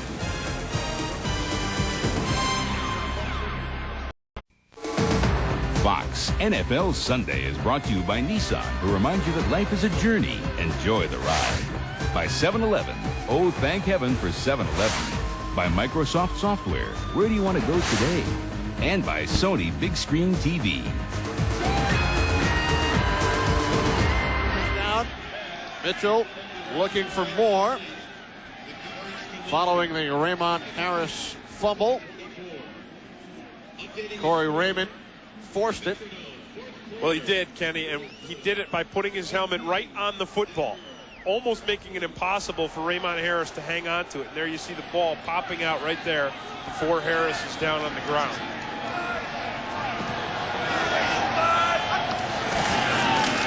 Mitchell to the air on second down. The intended receiver was Johnny Morton.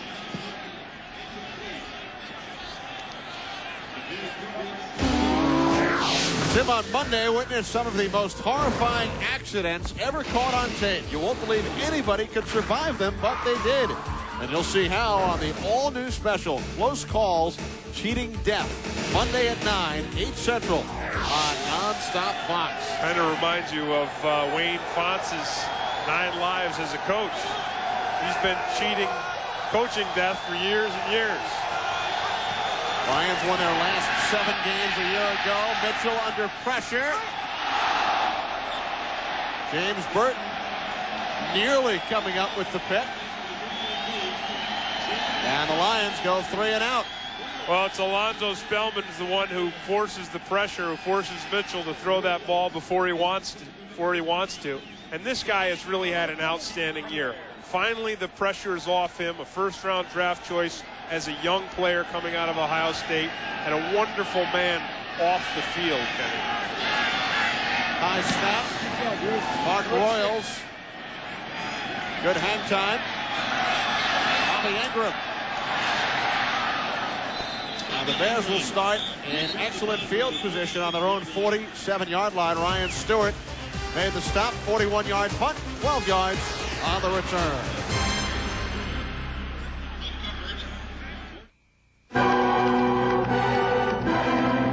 Chicago 11:41 to go.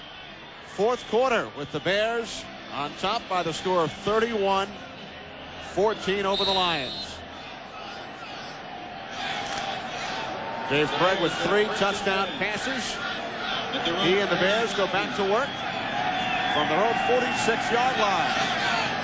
Tony Connor in motion. Wow, what a hit by Mike Wells. Stopping Salam in his tracks. Right now a McDonald's game break. James Brown at our Fox TV Center. Can a tight battle in Washington? Skins get a little breathing room here. Gus Frerotte to the tight end, Jamie Asher. He scores. Washington on top by 7. Let's take it back to Kenny Albert and 60 Minutes, Tim Green. So the first touchdown of that game, Tim.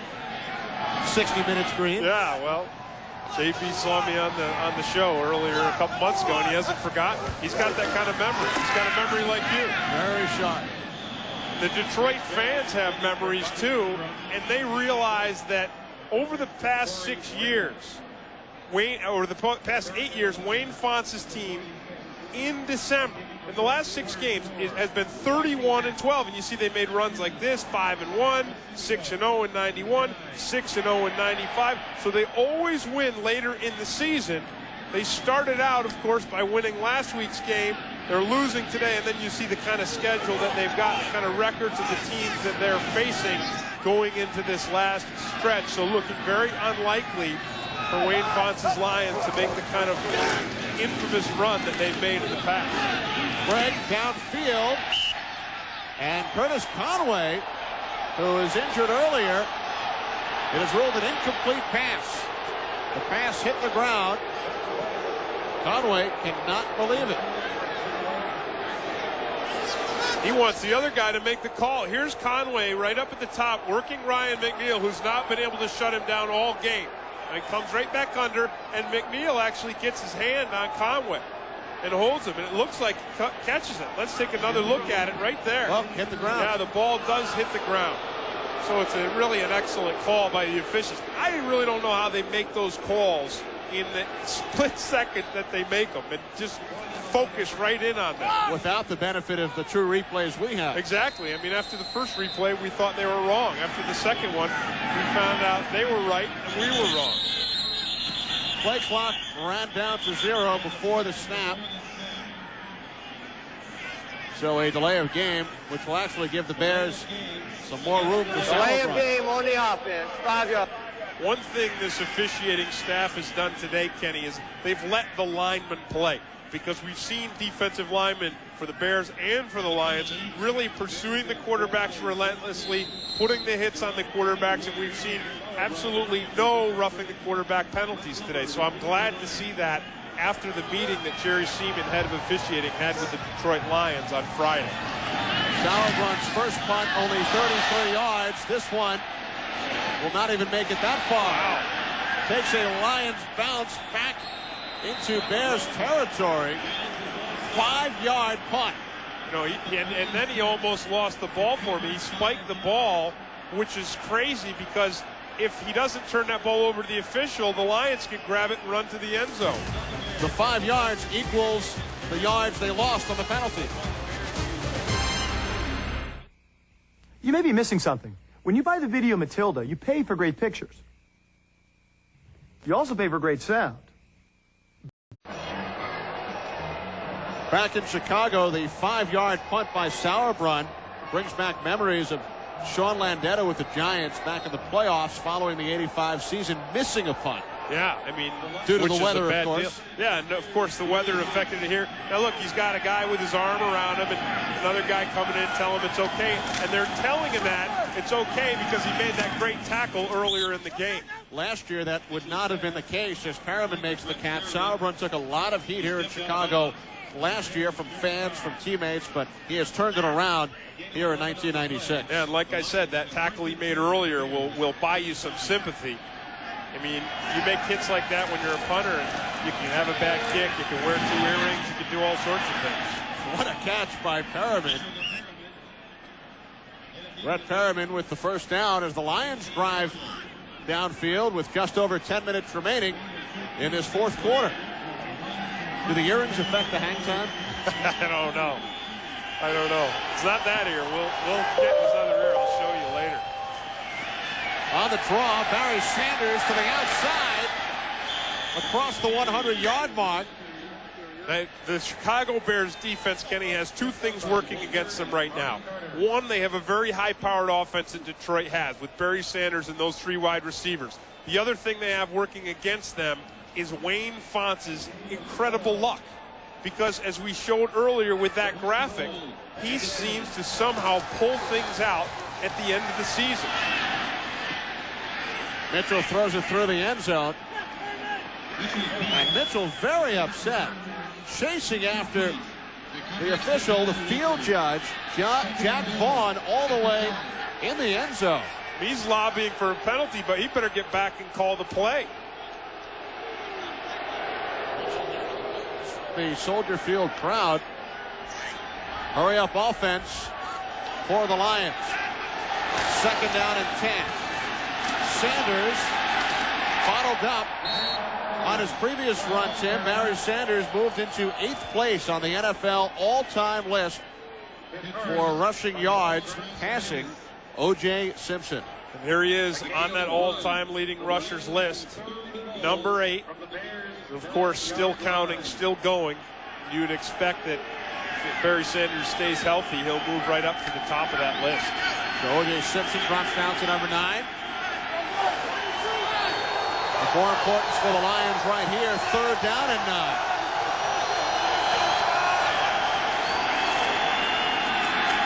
Mitchell, pump fakes, taken down by Jim Flanagan.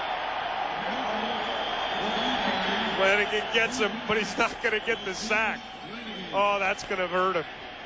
That's going to hurt him because Mitchell does get back across the line of scrimmage. Here's Flanagan here. He's working against Hardings, the guard, comes back around. It's the relentless deal. But Mitchell does get past the line of scrimmage, so it's not a sack. 4th down. Of course, they're going to go for it. Mitchell on 4th down is taken down.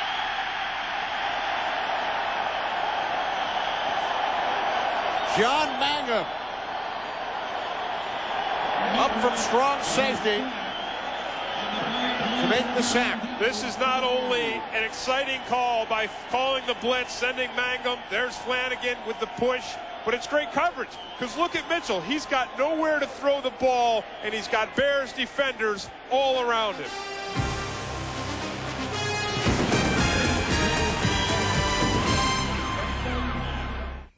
Wendy's, where hot and juicy hamburgers made fresh right when they're ordered, keep Chicago, if you're a defensive lineman, this picture here is kind of a pinup. A quarterback with grass stains all over his jersey, grass on his helmet. Quarterback you know that you've put to the ground. And the Bears back to work. Raymond Harris over the 100-yard mark. And Tim, on Thanksgiving Day 1974, the Cowboys were trailing the Redskins 23-17 in the closing minute. Clint Longley replacing the injured Roger Staubach, hooking up with Drew Pearson, 50-yard touchdown. Cowboys won 24-23, and this Thursday, once again, it will be the Dallas Cowboys and the Washington Redskins starting at 3:30 Eastern. And Washington fans still remember that game all those years ago. They have never defeated the Cowboys on Thanksgiving in 4 attempts. Harris up the middle. And as James Brown told us moments ago, the Redskins ahead of the San Francisco 49ers in the 4th quarter, 16-9. Yeah, and then we'll get to see later today, except for people in Chicago, you'll get to see the Cowboys take on the New York Giants, so that becomes a heated battle. And really, this is exactly what you want. I mean, you want to be into November and December, and you want Thanksgiving and turkeys. You want players with sweat, steam, and grass all over them. And then you want to see these teams vying and battling for the playoffs. 3rd down and 3. Long count by Craig. And the slant off the fingertips of Michael Timpson. So Sauerbrunn trots back out. Moments ago, that 5-yard punt into the wind. It's funny to see Dave Craig upset over a pass like that. He's had that. That just shows his competitive spirit. He's had such an outstanding day, leading Chicago to 31 points, which is a kind of offensive production they haven't seen since last season. But he still isn't happy. Now snap. Sauerbrunn forced to run with it, and he is just short of the 1st down. I got to tell you, Sauerbrunn's really starting to use up all his markers. He had the bad kick before. Now he gets this ball, and of course the snap bobbles and bounces a little bit. He sees it's going to be blocked, so maybe instead of using up a marker, Kenny, maybe he got one. Because the last thing he wants to do is try to kick it and then get the thing blocked and then have a Detroit quick touchdown. The deep snapper for the Bears is Rob Davis out of Shippensburg College in Pennsylvania. He's getting an earful from Wannstedt. Yeah, he's getting chewed up one side, down the other. Dave Wannstedt doesn't care that the grass is wet, but Sauerbrunn got the 1st down. A generous spot by the officials. Sauerbrunn just put a few more, he just put a half dozen more markers in his back pocket. These guys are going to love him now. Here it is again. The snap is right down there in the grass. So it's wet, it's slick. He pulls the ball down, makes a nice decision, and then he lunges forward to get the first down. And he really does. He twists and turns in the same way that you see Raymond Harris twisting and turning in this second half. So Sauerbrunn gains 3 yards, only 2 fewer than his last punt. As the Bears continue to chew the clock, down to 6 minutes remaining. Well, that's a big day. I mean, when you're the Bears and you put 31 points on the board, your offense comes alive, and then you have a punter who makes tackles on the special teams and then picks up a first down and runs like a fullback. You know, I mean, you're Dave Wannstedt. You know that you might as well go out and buy a lottery ticket. It's not going to get much better than this. Sauerbrunn, second year from West Virginia, and as we mentioned, took lots of heat last season, but he has turned things around. He leads the NFC in punting average. Harris over the 100-yard mark for the 3rd time the last 4 weeks. Kenny, for the Bears, who with the victory today will raise their record to 5-7. Here is the upcoming schedule for Chicago. We talked about how the Bears consider themselves still alive in the playoff hunt. The biggest challenge that they have to face, obviously, is Green Bay at Green Bay. And then the remaining games against St. Louis, San Diego, and Tampa Bay, a little more manageable. But with the problems that Green Bay has been having with their wide receivers, Dave Wannstedt knows that it's an interdivisional game. He knows he can bring his guys up there. And if Dave Craig does what he's done today, they could win that game. And it should be a very emotional return up to Wisconsin for Dave Craig. Grew up a Packers fan. He told us that he wanted to be a football player since the age of 5 when he lived up in Wisconsin. And next week it will be the Bears and the Packers here on Fox. Craig today going up against a former club for the 2nd straight week. Kansas City last week, Detroit today. Next week against his home state Packers. The amazing thing about Dave Craig is his capacity for survival. He bats around with different teams. He has over the years. But not only does he play adequately, he led the Lions to the playoffs a couple of years ago and did great things in Kansas City, and now he's doing great things here in Chicago today. Rashaan Salaam on the carry. Dave Craig, of course, out of Milton College in Wisconsin. 49ers and Redskins now tied at 16 in the 4th quarter. So the 49ers have tied things up. Redskins look to stay all alone on top of the NFC Eastern Division standings. And coming up, it's the Cowboys, who defeated the Packers on Monday night, 21-6, up against the New York Giants. Second half of our Fox NFL Sunday doubleheader is set here in Chicago. On 3rd down, Curtis Conway makes the catch for a first down, as the Bears down to 3:15 away from their 5th victory of the season. It's really all working for the Bears. But look at the rain, look at the weather. But still, on a 3rd and short situation, Dave Craig he's playing so well that they just go to the air. And you see 18 for 28 in this kind of weather is amazing. 219 yards, and then of course this one right here, the big difference in this ball game. 3 of his completions for touchdowns. Dave Craig looking to make it 4-0 lifetime against the Lions.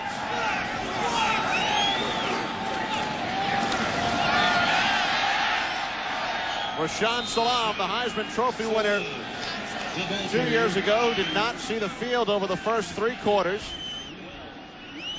One thing I can tell you, when it's raining out there and it's wet and it's cold and your offense is working the way this Bears offense is working, you don't feel anything. However, on the other side of the field, as you saw, someone in a poncho covered up with something around their neck. You know, when you're losing, that's what it feels like. Even all that gear won't keep you warm, because the coldness starts from within and it seeps out when you're losing a game and it looks like your season is going to go down the drain. But when you're on the other end, it doesn't get any better. 2-minute warning. Is heartburn worst for you? When I'm lying down to sleep. After my 3rd cup of coffee. or a spicy meal. Whenever it is, your worst heartburn calls for Zantac 75. See, Zantac 75 starts working fast, faster than Pepcid AC, and nothing works longer. In fact, doctors have prescribed the medicine in Zantac 75 more than all other acid reducers. The smart choice for your worst heartburn. Zantac 75, the final word in heartburn relief. That is a pimp. I never could have outfought Santino. I'm as mad as hell, and I'm not going to take this anymore. Their inexplicable behavior continues. Got to go now. Braveheart is on.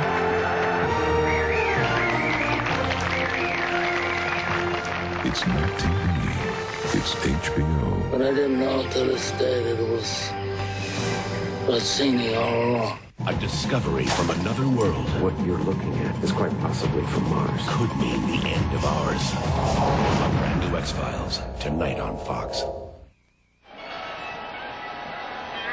Kenny Albert, Tim Green in Chicago, where the Bears, behind 3 Dave Craig touchdown passes and a career-high 122 yards on the ground by Raymond Harris, lead the Lions 31-14. Lions scoring both of their touchdowns in the first quarter. Salam hit for a loss by Van Malone. And the Lions call timeout. They have 2 remaining. Kenny, we talked about Alonzo Spellman earlier, and you've seen him play today, and see the guys on the sideline. And a great effort by the Bears all around. You know, racing for interstate means my battery has enough power to run my car, as well as some other race necessities, like this mini fridge, track lighting, my foot massager, a window unit. And for those long races, who could forget the espresso maker? Heck, I even had a big screen put in for my friends. Interstate batteries, power fast, built to last. Hey, Bobby, the burrito's done yet?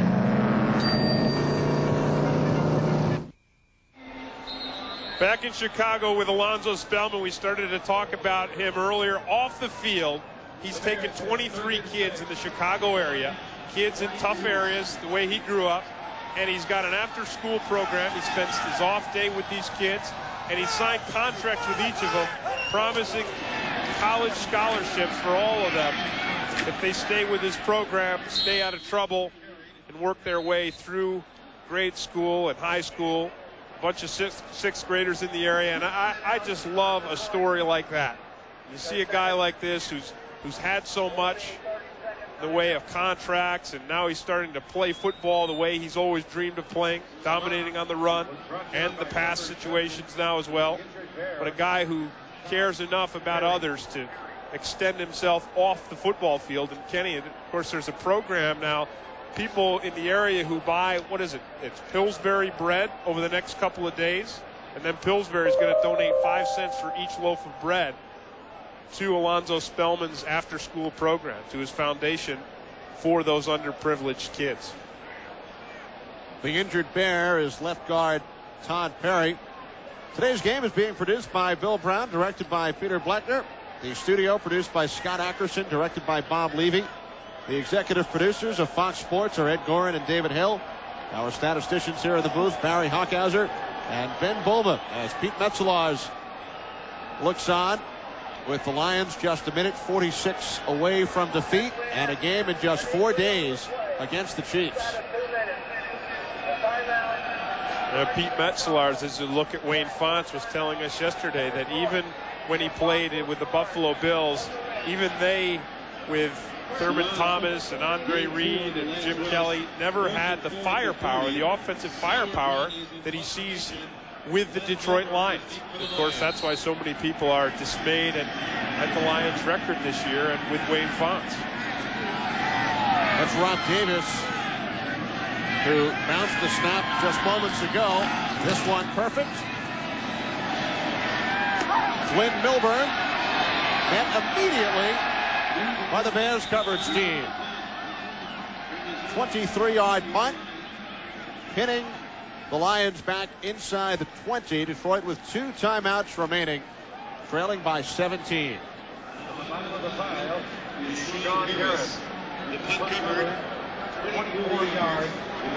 Lions last week led by 1 as Seattle's Todd Peterson was wide right on a 42-yard field goal attempt as time expired. So the Lions very fortunate to win their game last week as they were just inches from dropping to 4-7. So a 1-week reprieve, but it looks as if they will finish with a split of the season series with the Bears, with both teams winning at home in this series, which dates back to 1930. Mitchell dumps it out to Sanders. Sanders heads out of bounds, stopping the clock with a minute 11 to go. Scott Mitchell, of course, today coming back off of his injury. You see Benny Blades there on the sideline, but Mitchell had the pulled muscles underneath his ribs. He came back, got healthy, but the 3 interceptions he had certainly hurt this Detroit Lions effort.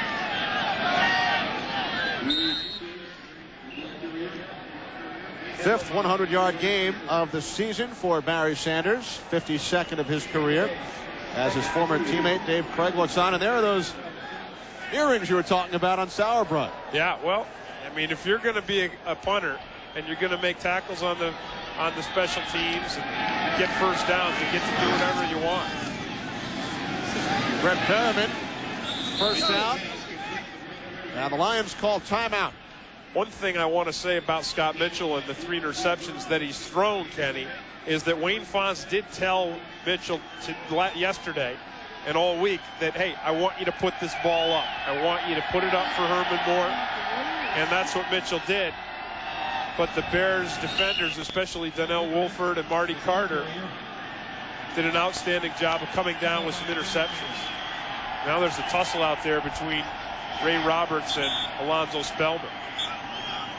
Tempers flare in the closing seconds. Spellman won't let go of Roberts' face mask. He's not letting go. Now the helmet's off. Now he got his helmet off. I mean, Spellman's a wild guy. I mean, he loses control of himself when he's on the football field. Number 90, 15 yards. Of course, you can afford it when you're ahead 31-14, but then he looks incredulous that they called him. I mean, you're always going to get the penalty. I mean, if you don't let go of the guy's helmet, you're always going to get it. I mean, talk about, look how wide-eyed he is. A far cry. You would never imagine that he's the same guy who does this great work off the field with young kids. But no, that's really what football is all about in the National Football League. It's about being able to have the capacity to be a mean, crazy, relentless guy on defense 1 minute, and then Tuesday go spend your off day with 23 kids that you're going to put through college. Similar to yourself during your career. Wild and crazy on the field. Intellectual author off the field. Yeah, but I mean, I never did what Spellman did. I mean, you have to really give him tremendous amount of credit for that kind of work and that kind of personal commitment to these kids in the Chicago area. You have to appreciate and admire that. Final 10 seconds. Mitchell steps up, airs it out, off the fingertips of Herman Moore with 3 seconds to go.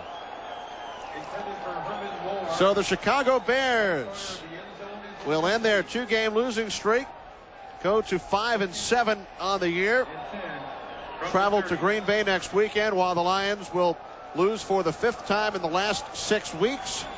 They will also be 5-7 when they open up the newspaper tomorrow.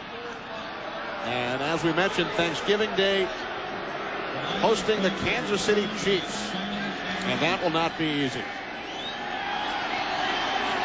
Well, Kenny, Dave Wanstadt's team believing that they're still in this playoff picture. Really, the way they've played today, with Dave Craig throwing so well to his receivers, Raymond Harris running so hard, the offense working, and the defense playing so hard with the pass rush and Spellman and Flanagan and Fontenot, you really have to hope that the Bears do get to the playoffs. Mitchell swings it out to Perriman. Final play of the game as the Bears have ended their 3-game losing streak against the Lions, as former Lion Dave Krieg throws 3 first-half touchdown passes, starting with the opening drive when he hit Curtis Conway from 19 yards out on the 3rd play of the game. Krieg and the Bears defeat Scott Mitchell's Lions by the score of 31-14. Kenny, let's take a look at Dave Krieg's first quarter touchdown pass to Curtis Conway. And of course, another example of Krieg setting his feet, knowing where his receivers are. Conway beating Corey Raymond. And we saw the Chicago Bears wide receivers beating these guys clean in the first half. And then we saw Dave Krieg spin out, knowing his offense, knowing where Bobby Ingram is, even though he's disoriented from the spin and the run play. And then Raymond Harris with the 3rd touchdown behind that big, powerful Chicago Bears offensive line, which really took control of this game in the second half and really started to wear down the Detroit Lions defense. The 5-yard TD pass to Ingram broke a 14-all tie, and that proved to be the go-ahead touchdown. Lions trailed at that point 21-14. A 42-yard Jaeger field goal would extend the Bears' lead to 24-14, and then Harris, who gained a career-high 122 yards with the final touchdown as Krieg accepts the congratulatory hug from a former teammate, Brett Perriman. He spent the 1994 season with the Lions, led them to the playoffs with 5 victories in the last 7 games in relief of an injured Scott Mitchell. And right now, for a game break, let's go to James Brown at our Fox Television Center. Kenny, yours is